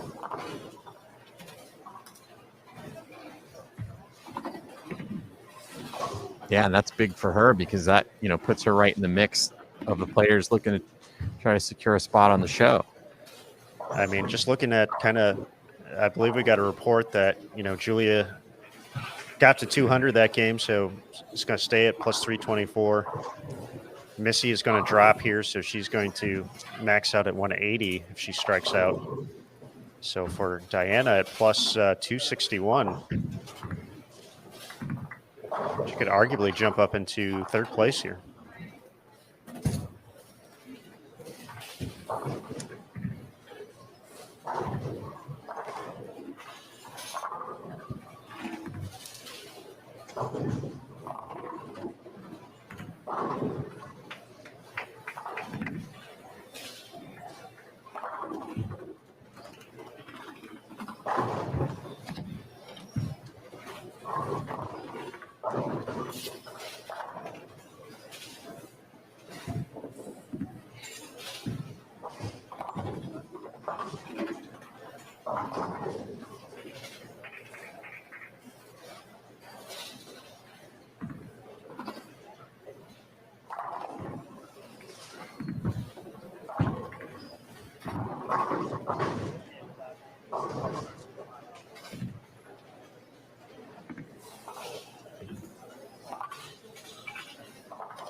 Missy now can max out at 170. That would drop her to plus 303.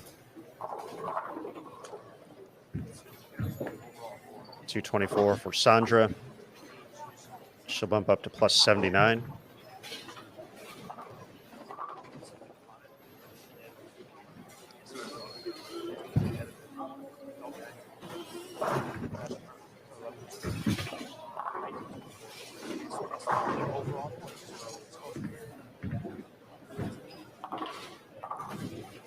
Bummer's going to fall back into the plus 250 range here.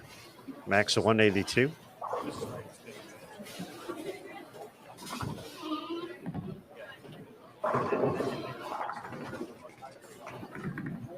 Good ball change there for Missy.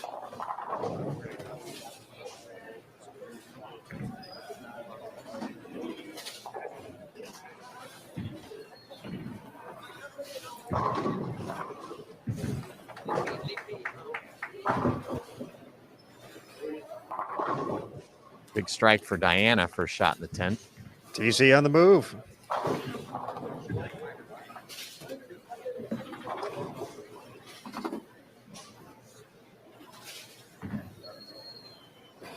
Now into the 240s, so she is going to surpass the plus 300 mark. Dasha kicking out the 10.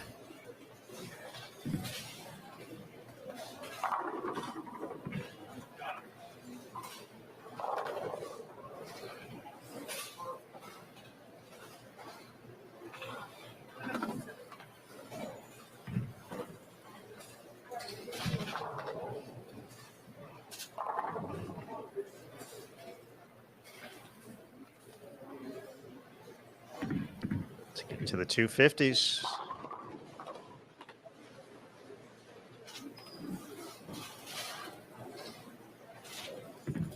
4-9 left standing.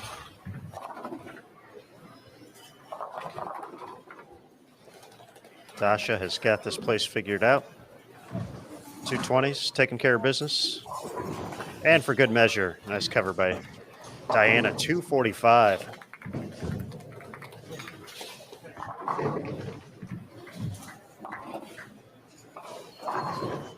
She's going to get to plus 306. Potentially move into third place. She has surpassed Missy.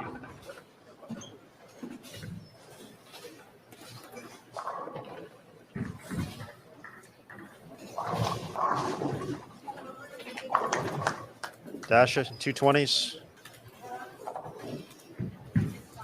Doing her thing. We'll be ready for game 4 coming up next here on Bowl TV.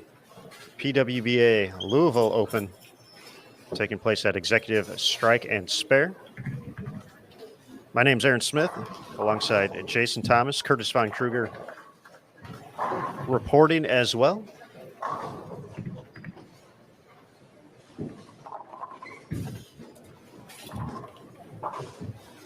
As we get ready for this next game, I want to give a shout out to 3G, proud sponsor here on the PWBA Tour. 3G shoes provide unparalleled value and performance to match your skill level. From their top-of-the-line Tour Ultra to the budget-priced kicks, 3G makes every single pair of shoes, or make sure every single pair of shoes is built for durability, comfort, and style. Be sure to visit 3gbowling.com to pick the best shoe style for your game.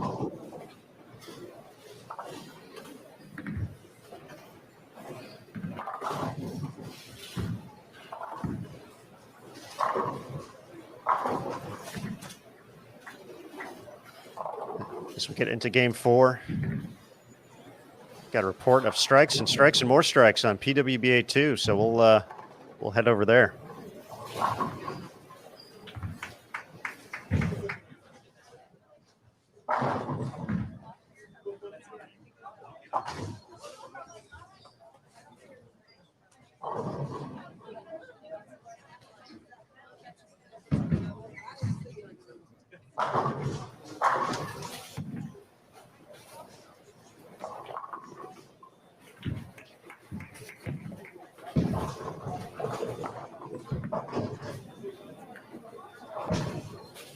Unfortunately, that's a 299 on 15 and 16.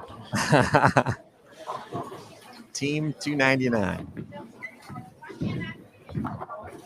But yeah, I mean, all of a sudden we referred to it last game. Are the players going to be able to figure something out these last two? This group has. Jordan Richard, Kelly Kulik, and Caitlin Johnson on 15 and 16. Kelly now with the front 5. Maria Jose Rodriguez, Verity Crawley, and Brianna Cote on 17 and 18. Over on PWBA 1 for game number 5, Stephanie Zavala, Maria Balanova, and Haley Richard, along with Laura Plazas, Julia Bond, and Shannon O'Keefe.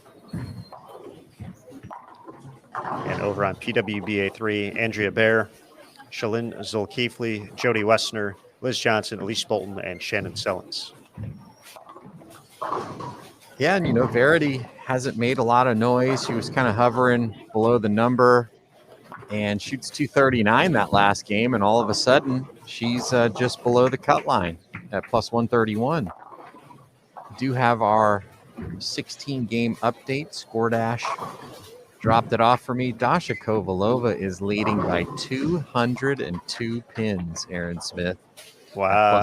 Plus 526. Julia Bond in second at plus 324.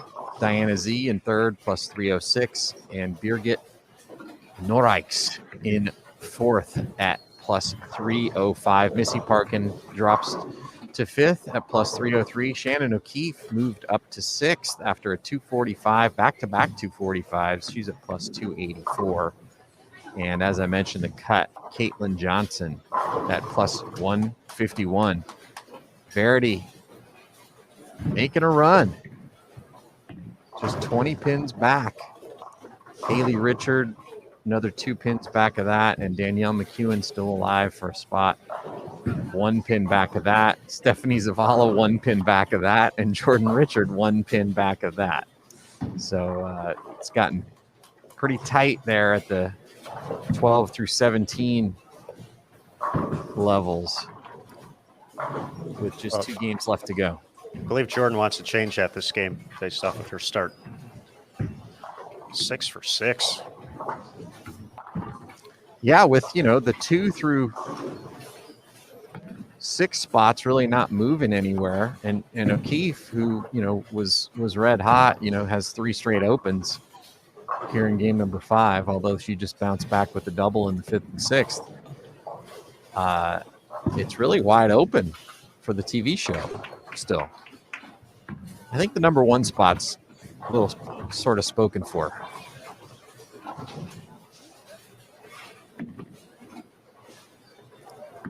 Should we call it now? I'm comfortable doing that. Okay. Yeah, and back when I was a Lakers fan, I'm still a Lakers fan, but when I started being a Lakers fan in the 1980s, there was a famous announcer named Chick Hearn.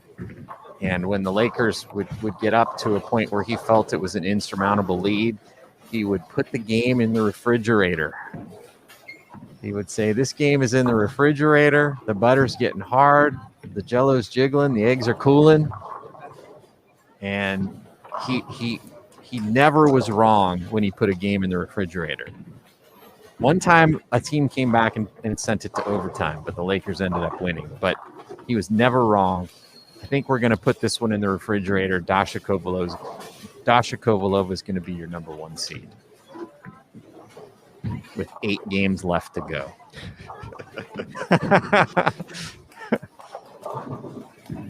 We probably shouldn't tell her that. We shouldn't. She would reject it.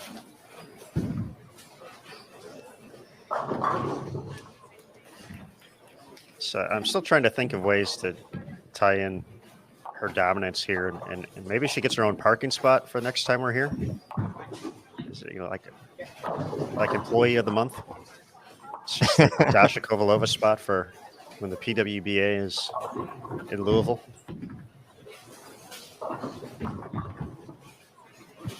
Yeah, Chris Pulliam knows what's happening. Doors closed, the lights are out, the butter's getting hard, and the Jell-O's jiggling.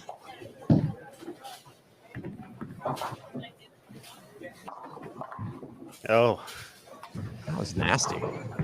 That was after 7-10, so we talked about the ability to leave the back road. Just a couple of shots, and I hope Reed doesn't leave the 8-pin next.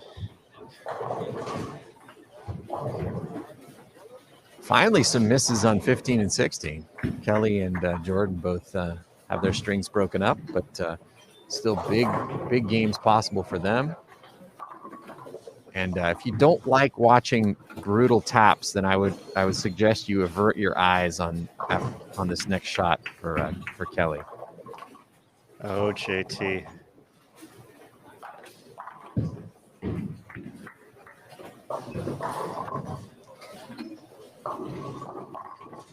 Oh, JT. You watched it.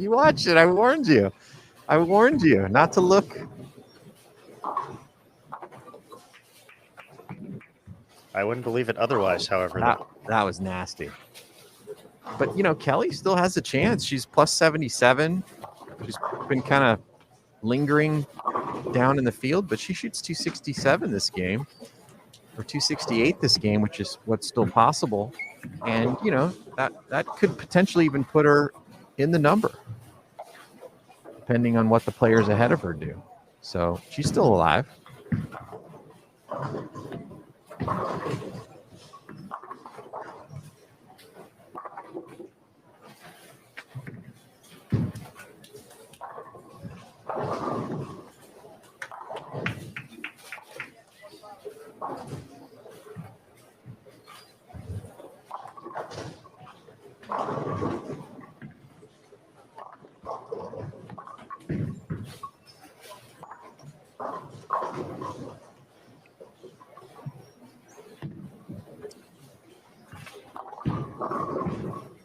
started the basketball conversation in the chat, and some good comments in there. Some mentions of Red Auerbach lighting up the cigar when the game was on ice. Of course, Larry Bird mentions the fact that he likes the Boston Celtics. Larry Bird, as he should. That's great. I love it. Another great icon from the state of Indiana, Larry Legend. Caitlin Johnson, 250s out there. Johnny Most. I'm sorry. Go ahead, Aaron. Oh no, I was going to say, getting back to this announcer and calling it and all that. This was always a high point for me when we were doing TV notes, when someone was so far ahead that you could actually go ahead and like pencil them in and write out the notes and be confident with it. You're not going to have to erase the whole thing and start over with someone else. The Dasha Kovalova TV notes would be, oh my gosh. What's going on for Kelly, man? Nasty. It would be written and ready to go for Dave Lamont and CDB.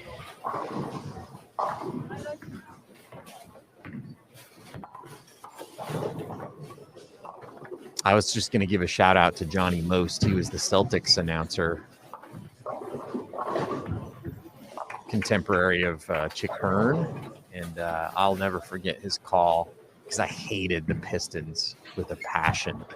I didn't like the Celtics either, but I respected the Celtics. I just hated the Pistons. But the greatest call ever, maybe in basketball history, was, "There's a steal by Bird underneath the DJ, lays it in." And I got up on my couch and danced when that happened because it meant the Pistons were dejected.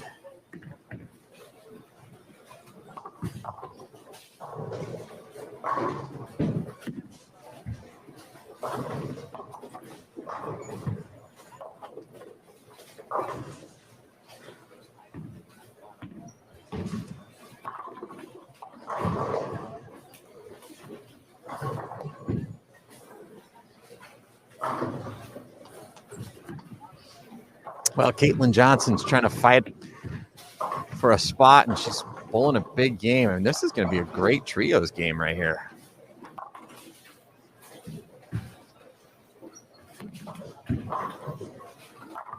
Not quite a chance for 800, but high 700. And it's pretty crazy looking at the scores from last game.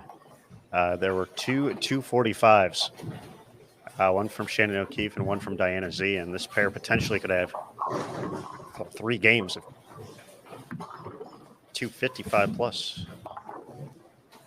Yeah, pretty crazy through on PWBA 1. Julia Bond through 5 frames had strike, spare, turkey. Shannon had strike, open, strike.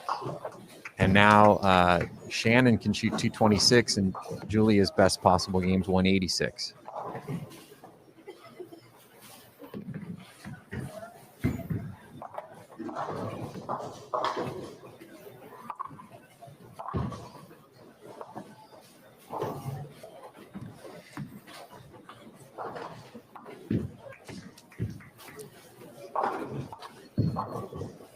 So Kelly with a spare and a strike, she'll shoot 244. That'll give her an outside chance at the cut with 1 game to go.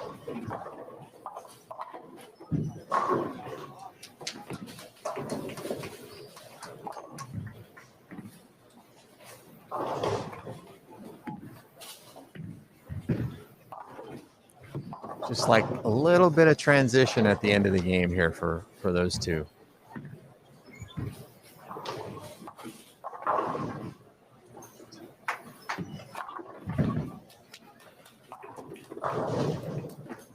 Julia finishes with 186, and Shannon gets the first strike in the 10th. She's going to be in the 2 teens. It's just so amazing to me that the will of the players, back against the wall, they're able to find something and take things off the sheet and bail out these games when they have to. Shannon is something else, man.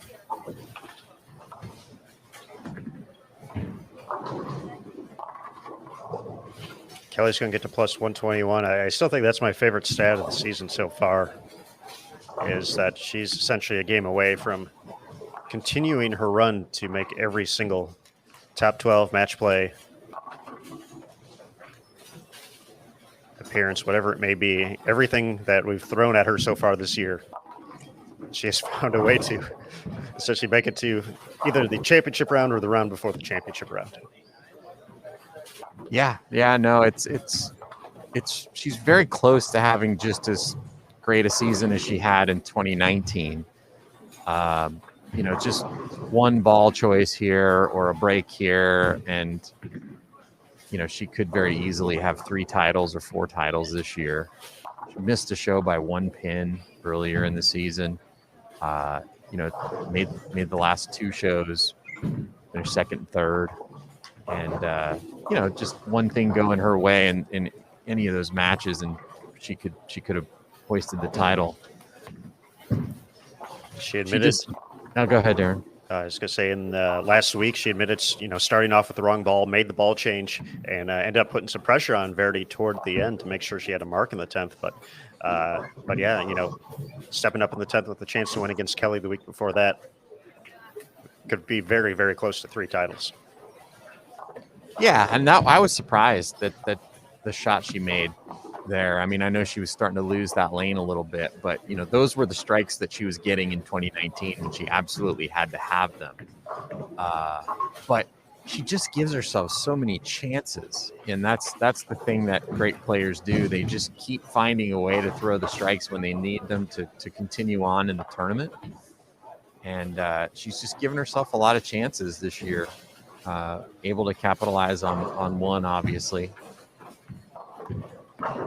But having another good week here in Louisville.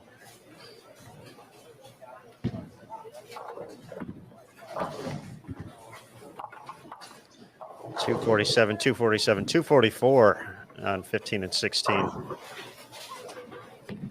Kelly gets to plus 121.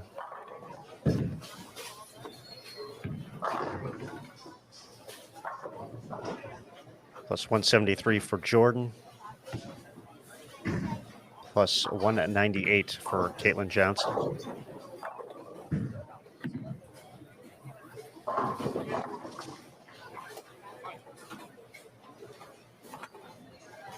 And again, the tale of 2 pairs where kind of stand back and forth throughout the course of competition here. And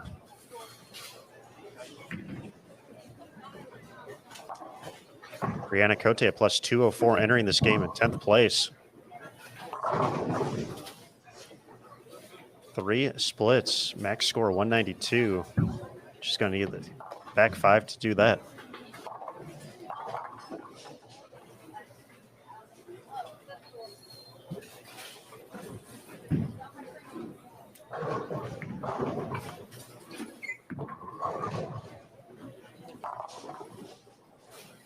Oh, good break there, getting the 10 out. But Verity's going to need to find a way to strike out and shoot a big game this last game, especially with Caitlin shooting a big game to move that number up. And Liz Johnson struck in the 9th frame, so she saw a max at 237 out there.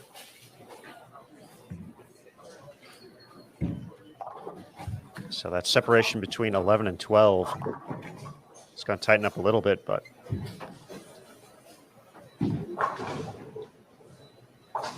Caitlin's still going to have 20-plus pins on Jordan Richard.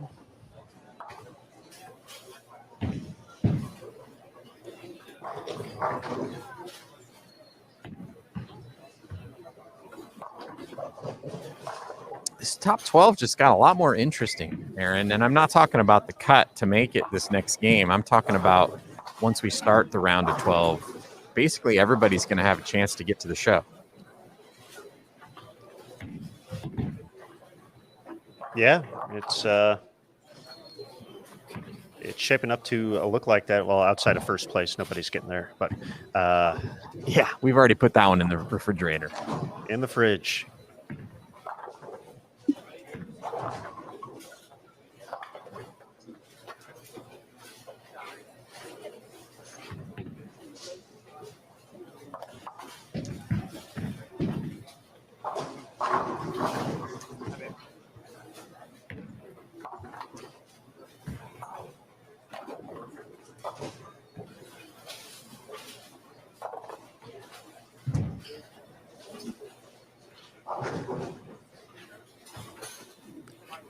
Note from John, Danielle, 224.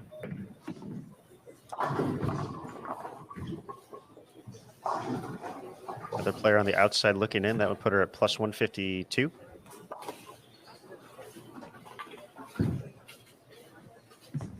Within striking range. Big shot here in the 9th for Cote.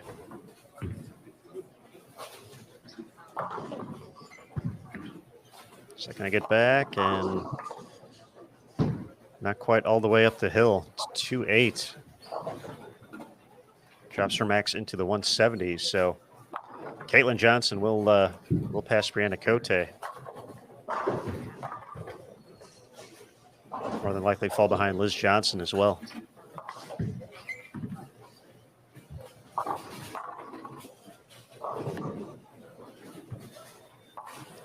Yeah, Liz is going to be in the 2 teens. So with good count on her fill ball, she'll get north of plus 200.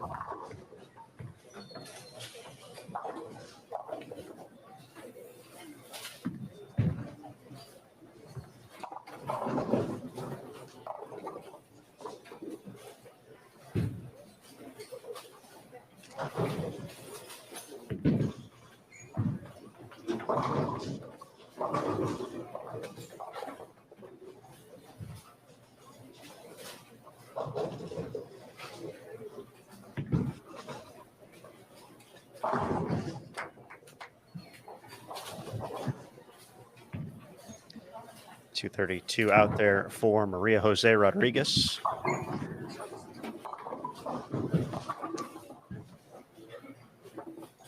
Verdi powering down the 8th pin there. She can get to 2-0, but she's going to have some work to do. Going to be a handful of players who are going to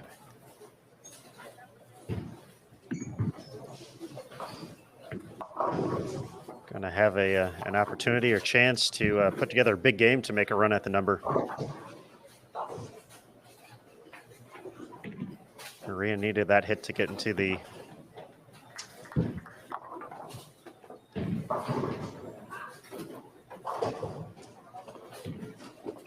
plus 120 range, give or take, and now she's going to be sitting at about plus 100. Yeah, that's the conversion here. Going to make it awfully hard. 300 is probably the only way she has a sliver of a chance.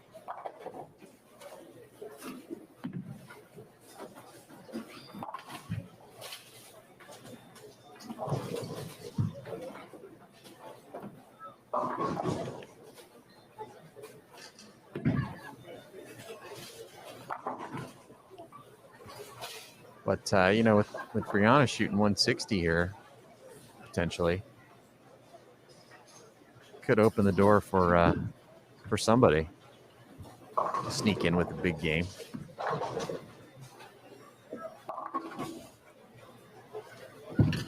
Her max now 160. So Jordan Richard is going to pass her. So Cote has fallen out of the cut outside of someone ahead of her having a really rough game.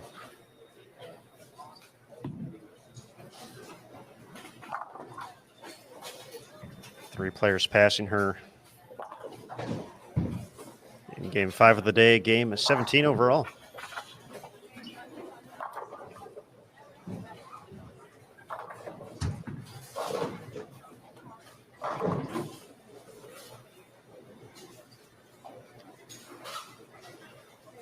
See Liz Culkin, her name up there on 15 and 16. She's now at plus 221. Claire Guerrero, plus 188.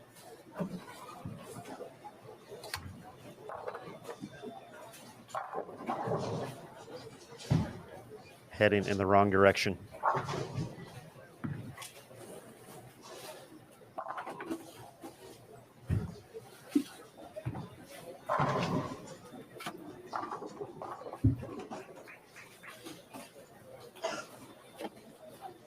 Cote's going to drop into the plus 160 range.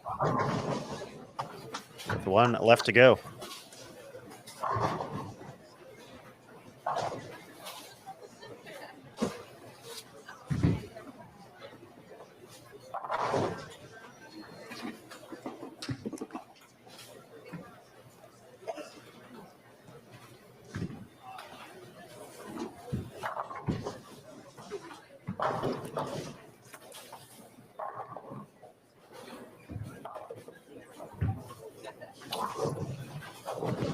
So it looks like for game number 6 on PWBA 1, we'll see our tournament leader, Dasha Kovalova, Missy Parkin, and Lauren Pate, along with Sandra Gongora, Brianna Klemmer, and Diana Zavyalova.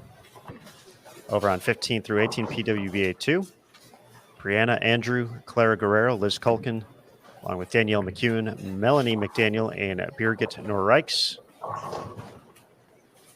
Then on PWBA 3, Stephanie Zavala, Maria Bolanova, Haley Richard, Laura Plazas, Julia Bond, and Shannon O'Keefe.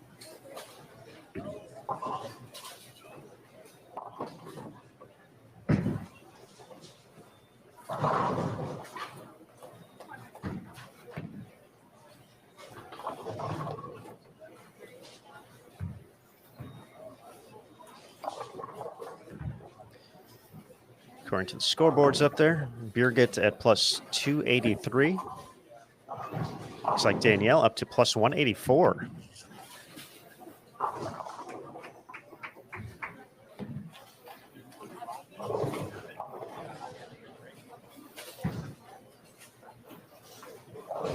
And Melanie at plus 63.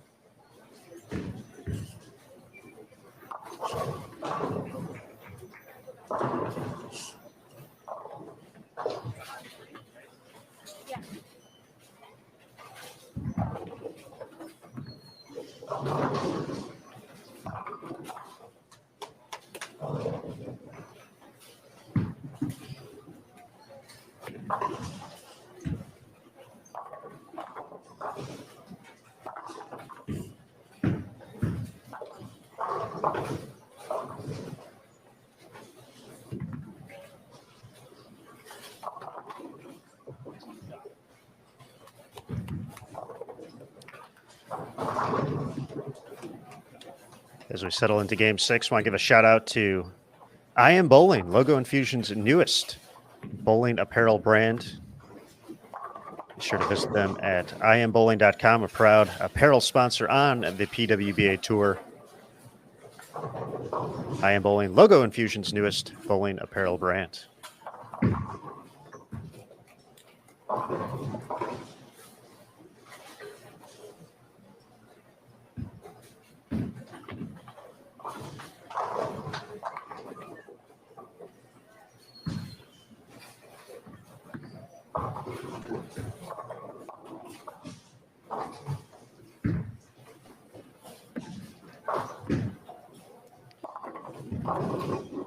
And folks, as we get going in game 6 here, there's one thing we haven't done yet. JT, you know what that is. I do. It's a giveaway, folks. So I'm going to say, after you get your score dash, Okay. and we get the update, we'll run our giveaway. Nice cover there by Birgit for the PWBA Bowl Fearless Mini Visible.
I think it's big this game if the scores on the scoreboard are correct, JT. It looks like Clara Guerrero has fallen back a couple spots in the standings here.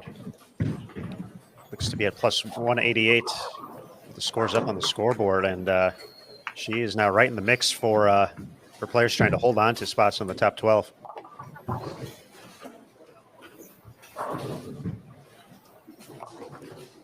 Yeah, kind of surprising. She led early on and just kind of slowly worked her way down the ladder, and now probably going to need a big game this last game to hang on to a spot in the top 12.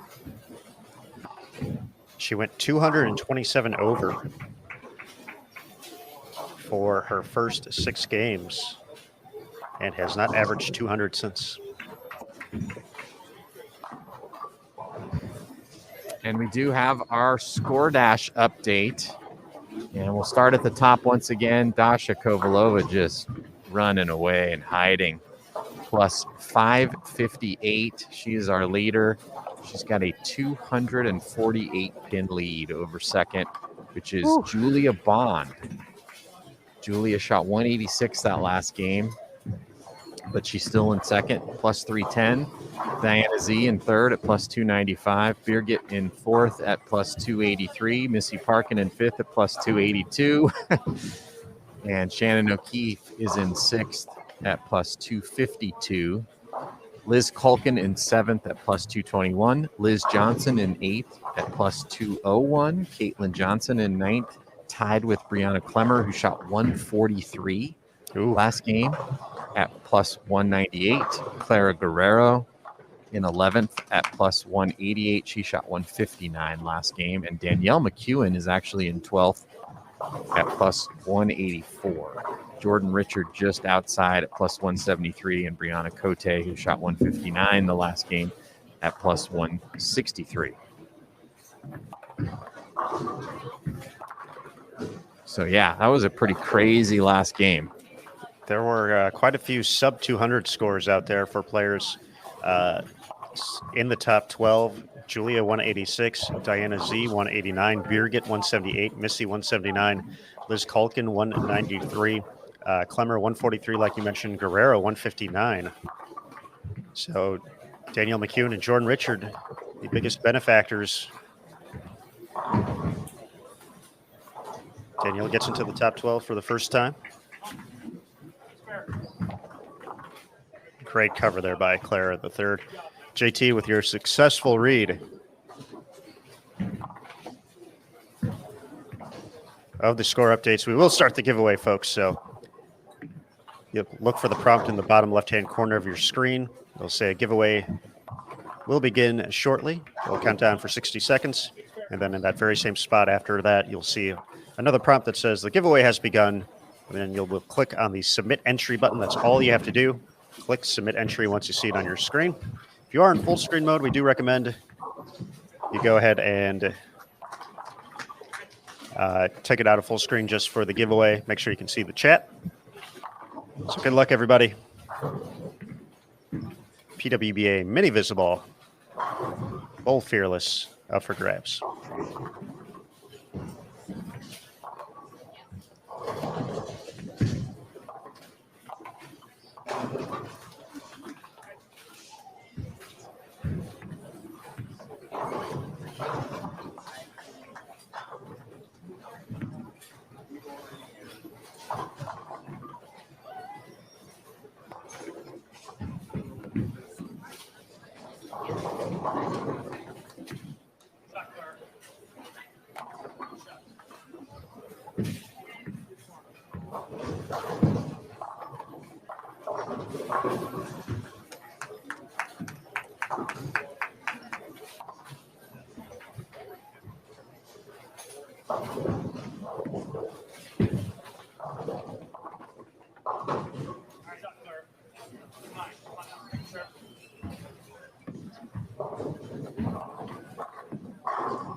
Just a little update. There's some players that are further ahead in the game than others. Kelly Kulik still an outside chance. She's at plus 121.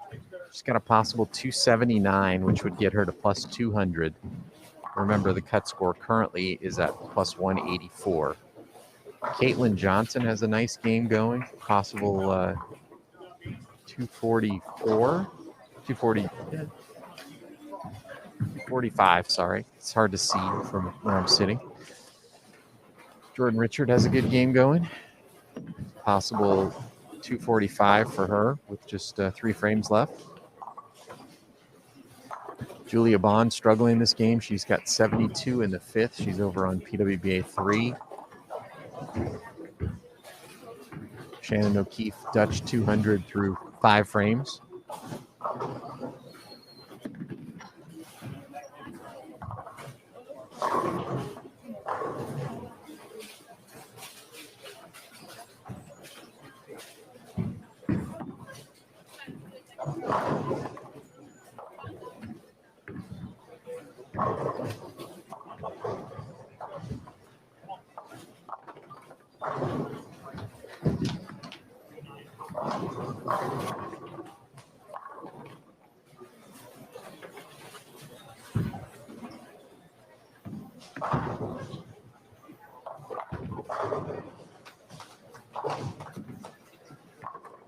One more strike for Kelly. So, yeah, she's got 3 more strikes, and she'll be in the 270s. And I think that might get her there, Aaron, with, the scores we're seeing from the players who are, in that 184 to 201 over range. Clara, one of those players who we're watching right now, she's on a 190 pace, but I mean, her carry just looks absolutely dreadful.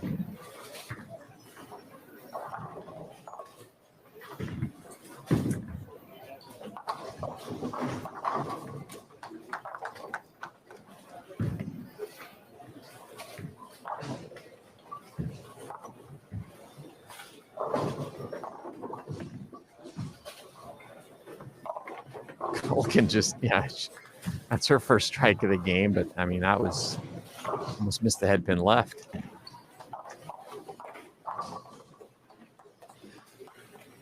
Getting tricky here, folks.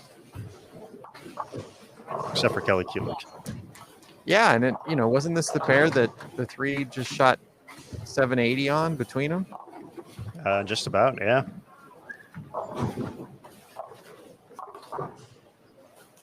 Pair of 247s and a 244. Yeah, 740. What's 40 pins? But it felt like 780. It was pacing for that. It had potential going into the 10th.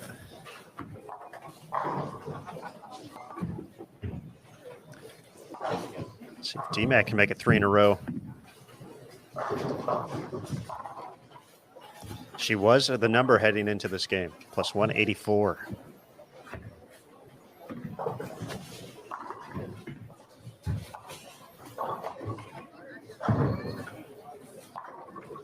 There's Kelly with another strike, so she's made it all the way to the 10th with 279 possible. We'll give you the Johnny Most radio call of her 10th frame coming up next. Johnny Most. Plus 200 with all 3 in the 10th.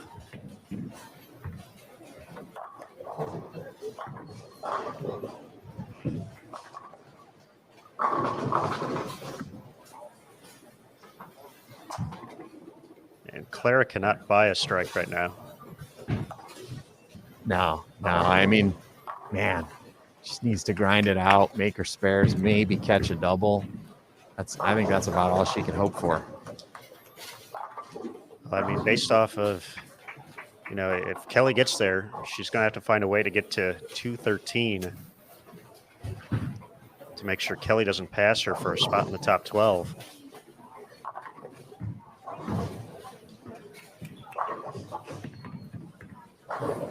And Jordan Richards probably going to get to 200 over as well. She can double in 10th for 232.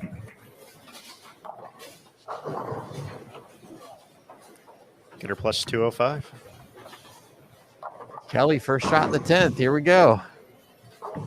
Give it to us, Johnny. Oh, she trips the 4, Aaron. She trips the 4.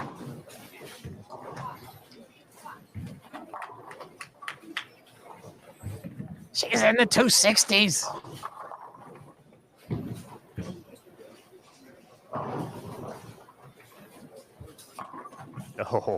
Oh, Danielle. Jordan Richard misses on her first shot in the 10th, so now her max 212. So that's good news for Clara, but 185 over would be Jordan's number if she can make her spare and throw one more strike. Clara would still need a double at some point and stay clean to stay ahead of that.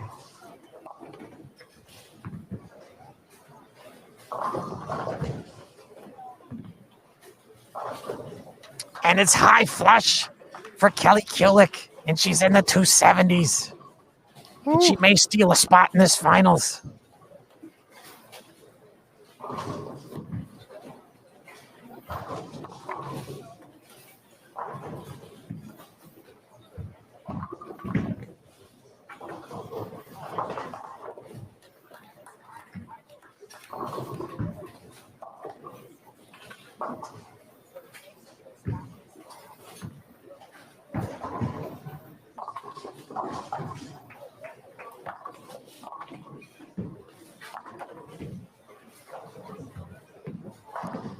So someone asked about Brianna Clemmer. She's on PWBA 1 right now.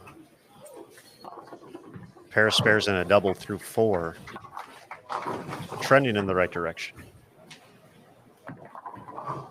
Well, the clapping that you just heard, that was Kelly Kulick finishing off at 279. So she's going to get to 200 over on the nose. 223, 244, 279 her last 3 games. And I mean, she's right there. She's going to be a little bit back of the show, but she's got a chance. And based off of the scoring pace, not many folks have had a plus 100 look in the back half of these blocks.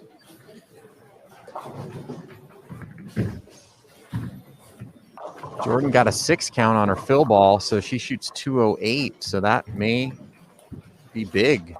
Gets her to plus 181. McEwen at a 205 pace right in front of us. Could have been 5 in a row, absolutely. Dirty ring 10. In frame 7 for her. Clara's staying clean, but frames are running short here.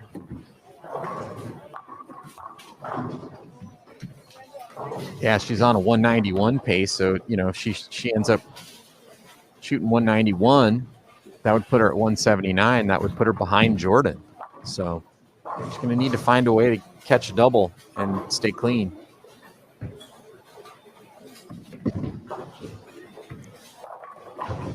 Liz Culkin currently pacing in the 190s, and that would put her in the plus 2 teens. JT, is Liz Johnson within distance? Yeah, she's on the very low end. Let me go get a look at her score.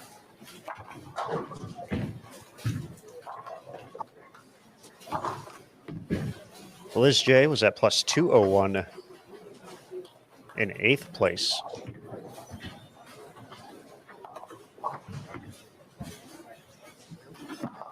After Jordan Richard, the first player out at plus 173 entering this game, Brianna Cote was at plus 163, and then Elise Bolton 137, so some separation between 14 and 15.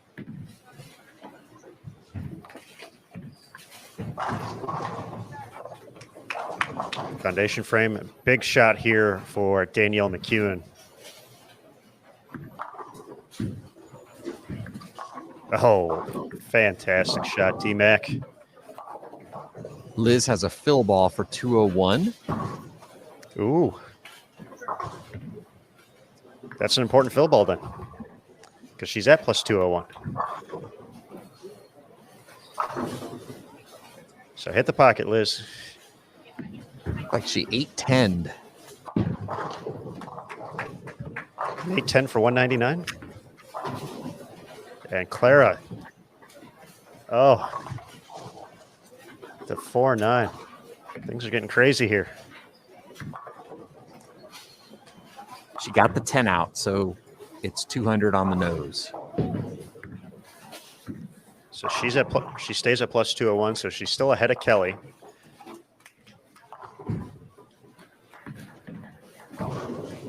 And Clara now needs to pick this up and strike out to get to 209. That would get her to plus 197.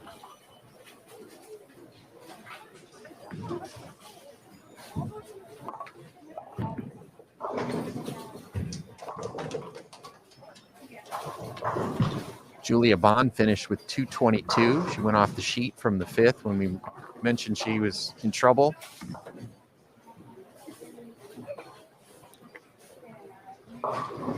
Yeah, Shannon O'Keefe has a potential 237 with 2 more strikes in the 10th.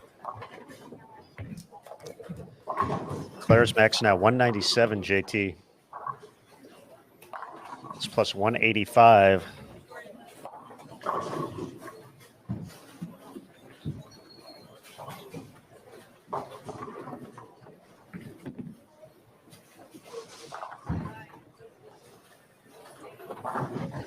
So right now, Kelly has jumped in. You said Caitlin Johnson a little bit earlier was putting together a decent game? Yes, correct. I can go verify her score. If Liz Culkin marks out, she'll be in the 190s. 190s looks to be plenty right here.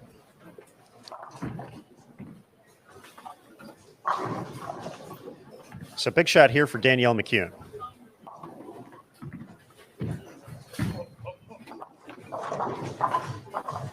And Clara, that's probably going to do it for Clara. She's going to fall behind Jordan Richard with that. So DMAC to lock up her spot right here. What a finish to this game. Danielle McKeown. She's going to be good.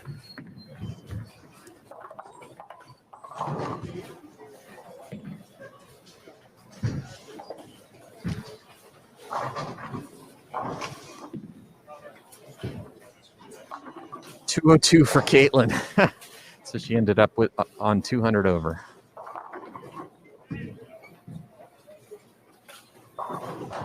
So she's tied with Kelly plus 200.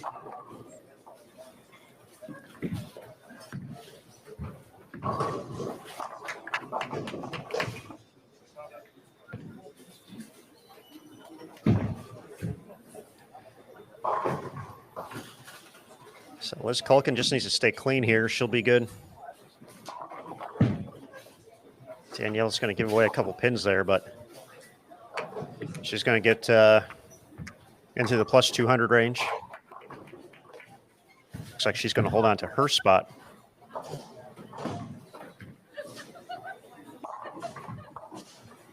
So Brianna Clemmer was clean. I know she had a couple strikes in there as well. So it looks like she's going to do what she needs to do to hold on. So unless there was another big score out there. Looks like it might be Clara falling out. And Kelly coming in with 279.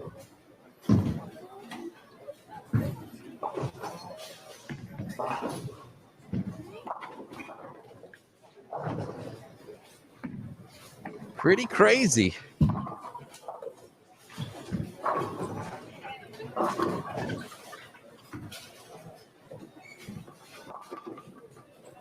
Danielle gets plus 205. Ooh. Yeah. Ooh. Oh, Yeah. Liz.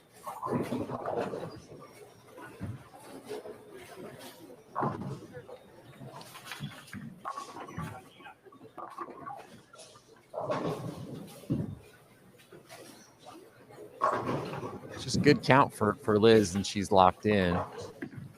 That gets her into the 180s, and she's in the low plus 200 range right there. So Yeah, unless anyone else was coming up, it looks like Brianna Clemmer just needs to fill a couple frames herself. Yeah, And she just opened, so she's got 161 in the 8th. She's over on PWBA 1 if we want to flip. Watch the end of her game. All right, we will head there next.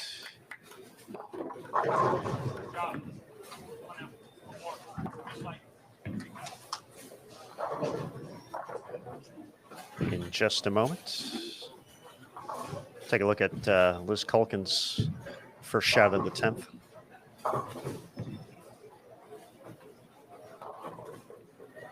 Yeah, she still does need good count.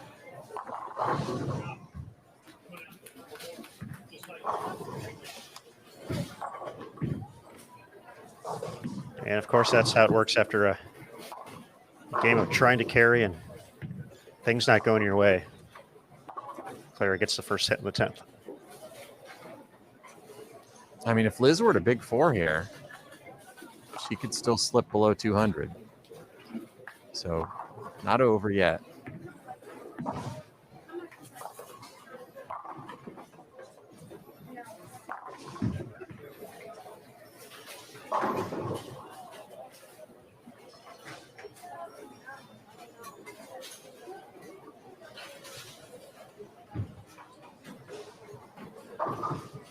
Once again, folks, 2:30 p.m. Eastern. The round of 12 coming up next year on BowlTV.com at the PWBA Louisville Open.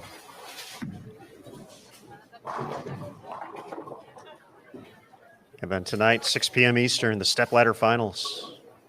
Dave Lamont, the Hall of Famer, CDB, Carolyn Doran Ballard on the call. Liz Culkin, 10th frame. Well, that's pretty good right there. Liz is moving on for bonus bowling.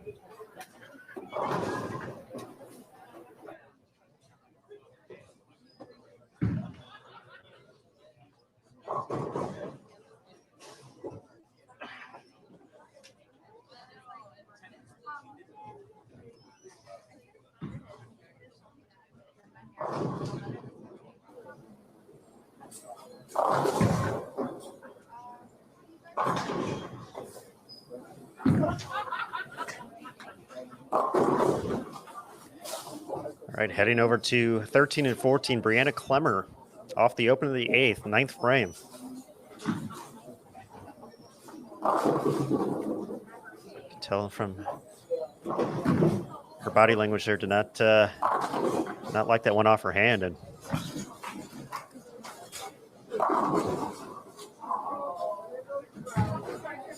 could have been a couple more pins there. Probably feeling all right about just the 2-4.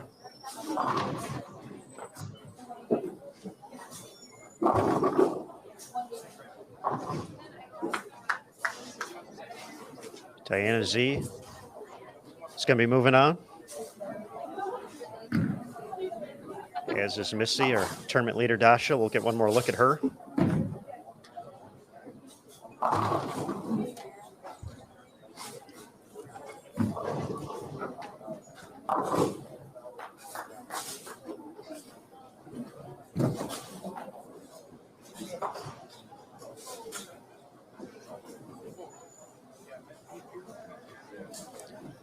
Clemmer with the spare.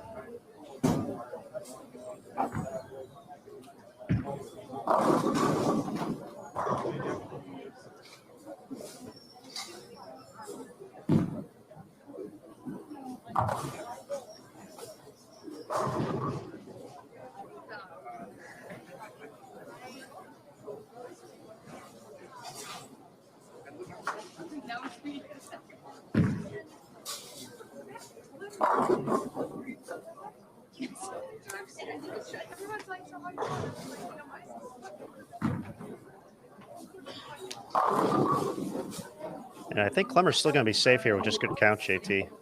Yeah, I agree. Just had to stay ahead of Clara. Would you like me to add enough?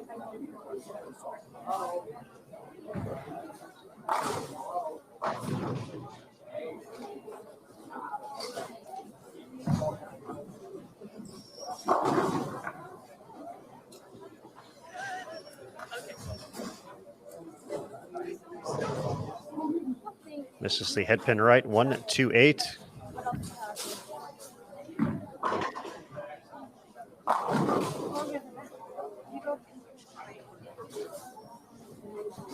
Started this game at plus 198, as you mentioned.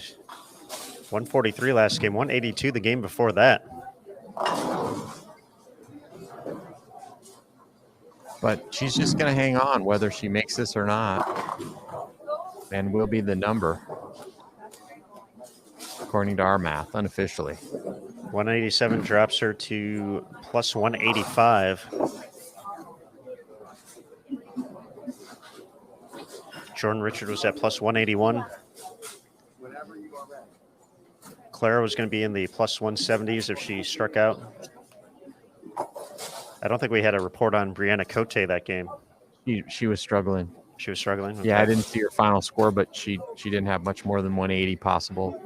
So that means Elise Bolton, Laura Plazas, Verity Crawley would have had to been in the 250 range. So Kelly Kulik looks like the big mover and shaker in the final. Houdini. In the final game there.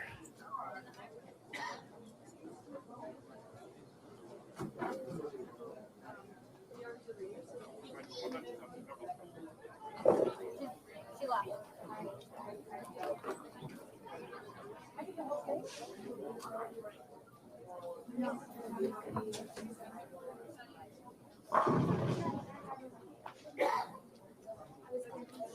So we got a lot of players right around the plus 200 mark, but don't believe there will be any roll-off unofficially.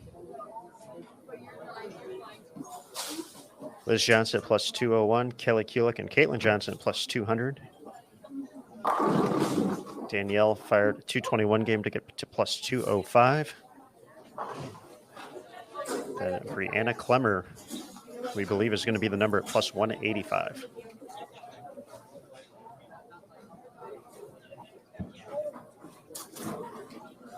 Is this is the last pair going here, JT?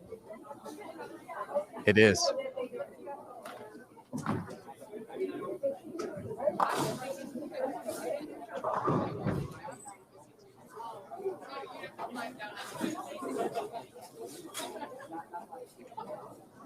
Ladies and gentlemen, that concludes round 3 of the PWBA Louisville Open. The ladies, please add up those score sheets and turn them into the tournament office. 3 and 4. 200 finish for DZ. She's moving on to the next round. Ladies and gentlemen, that concludes round 3 of the PWBA Louisville Open. Ladies, please add up those score sheets and turn them into the tournament office. 3 and 4.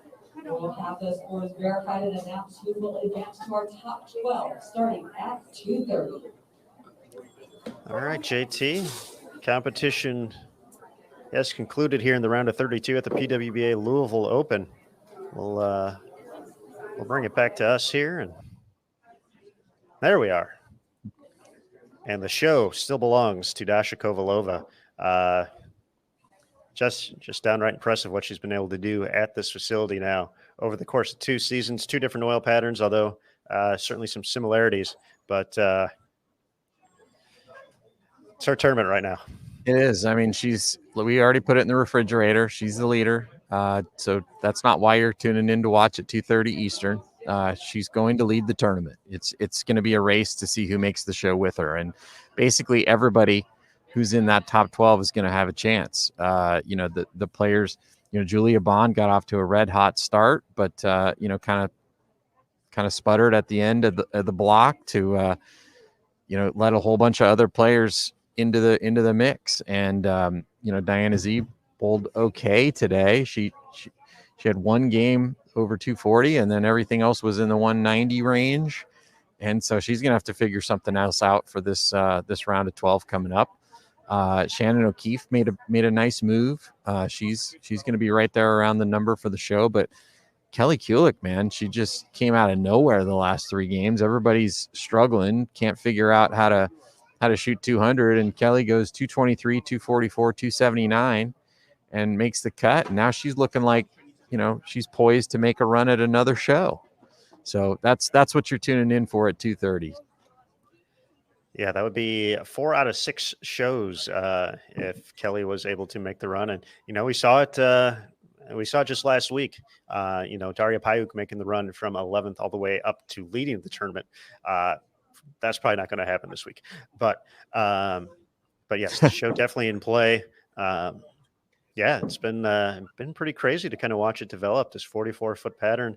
Definitely, outside of a few runs. You mentioned Julia Bond going 780 out of the gates. Kelly finishing with 720, 730.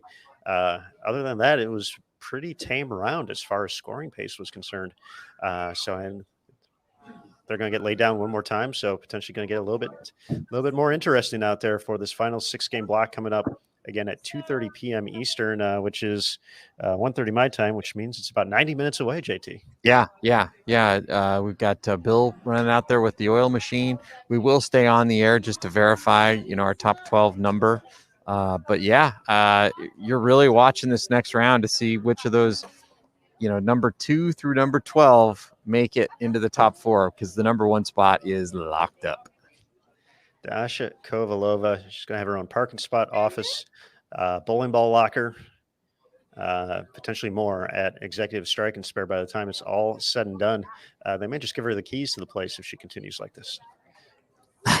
Yeah, and we did have someone mention in the chat, we'll probably have a change of the lead of the Rookie of the Year race with Brianna hanging on to make the cut. Stephanie Zavala fell just a little short, but that's a pretty epic race for Rookie of the Year that everybody's watching. And Brianna had a little bit of a rough finish to the block with 182 and 143, and then just barely hanging on there to make the cut, it looks like. But she'll have another chance to come out and try something different and make a run. And like I said, everybody in that top 12 still has a chance to make the show. And she's shown that she can put some big games together. She had a run yesterday where she shot 268, 279 back to back. So she were able to do that. That would bump her right up to the number again for the show. So you're going to have to tune in at 2:30 and see. But looks like that's going to change. We had a pretty nice little game within a game between Shannon O'Keefe and Julia Bond, who are fighting for Player of the Year. And, Julia looked like she won that matchup, but barely. And so, it's going to be big to watch, where they're able to end up finishing, to see if there's a changing of the lead of Player of the Year. But yeah, again, it's going to be Dasha Kovalova bowling for the title. And we're going to see who she's going to match up with. Less than 3,000 points between Julia Bond and Shannon O'Keefe. Shannon making the last 2 shows, so it was a big statement week for Julia Bond, I think. And talking to her a little bit about that, she's trying not to let that kind of creep into what she's doing out there on the lanes. But that's going to be our talking points for sure. And back-to-back shows, Shannon's all of a sudden knocking on the door. Julia with a great performance in these last 2 rounds to say, hey, I'm not planning on giving this up anytime soon.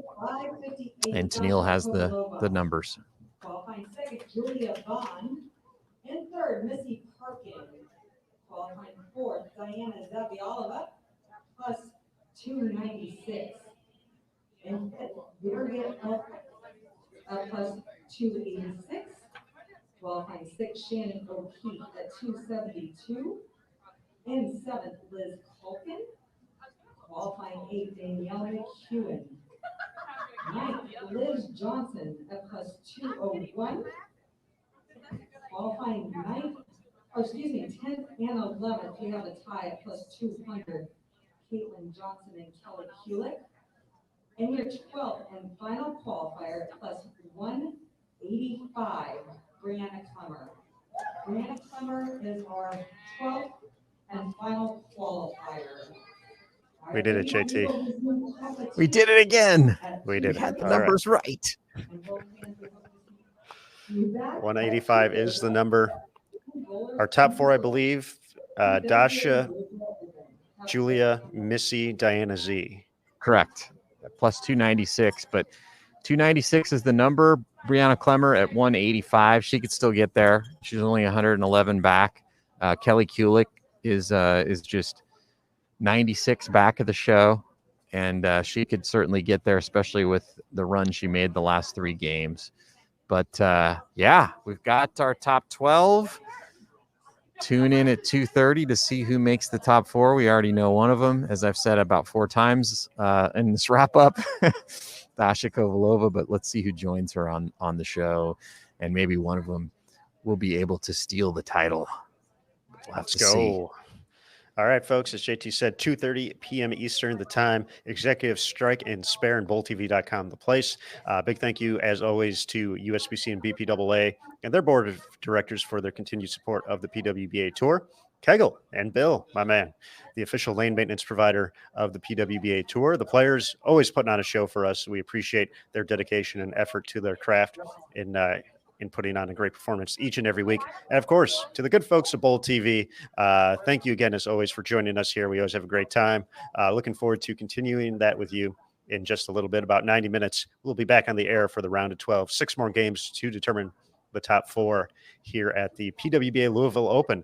As always, a big thank you to our host this week, Executive Strike and Spare Jason and his team, to the on-site crew for PWBA and the Bowl TV team, Curtis Von Kruger, JT, Jason Thomas. I'm Aaron Smith. We're signing off from right now. The round of 32 is complete. Round of 12 coming up next year on Bowl TV. And remember, folks, on Bowl TV, bowling lives here. We'll see you soon.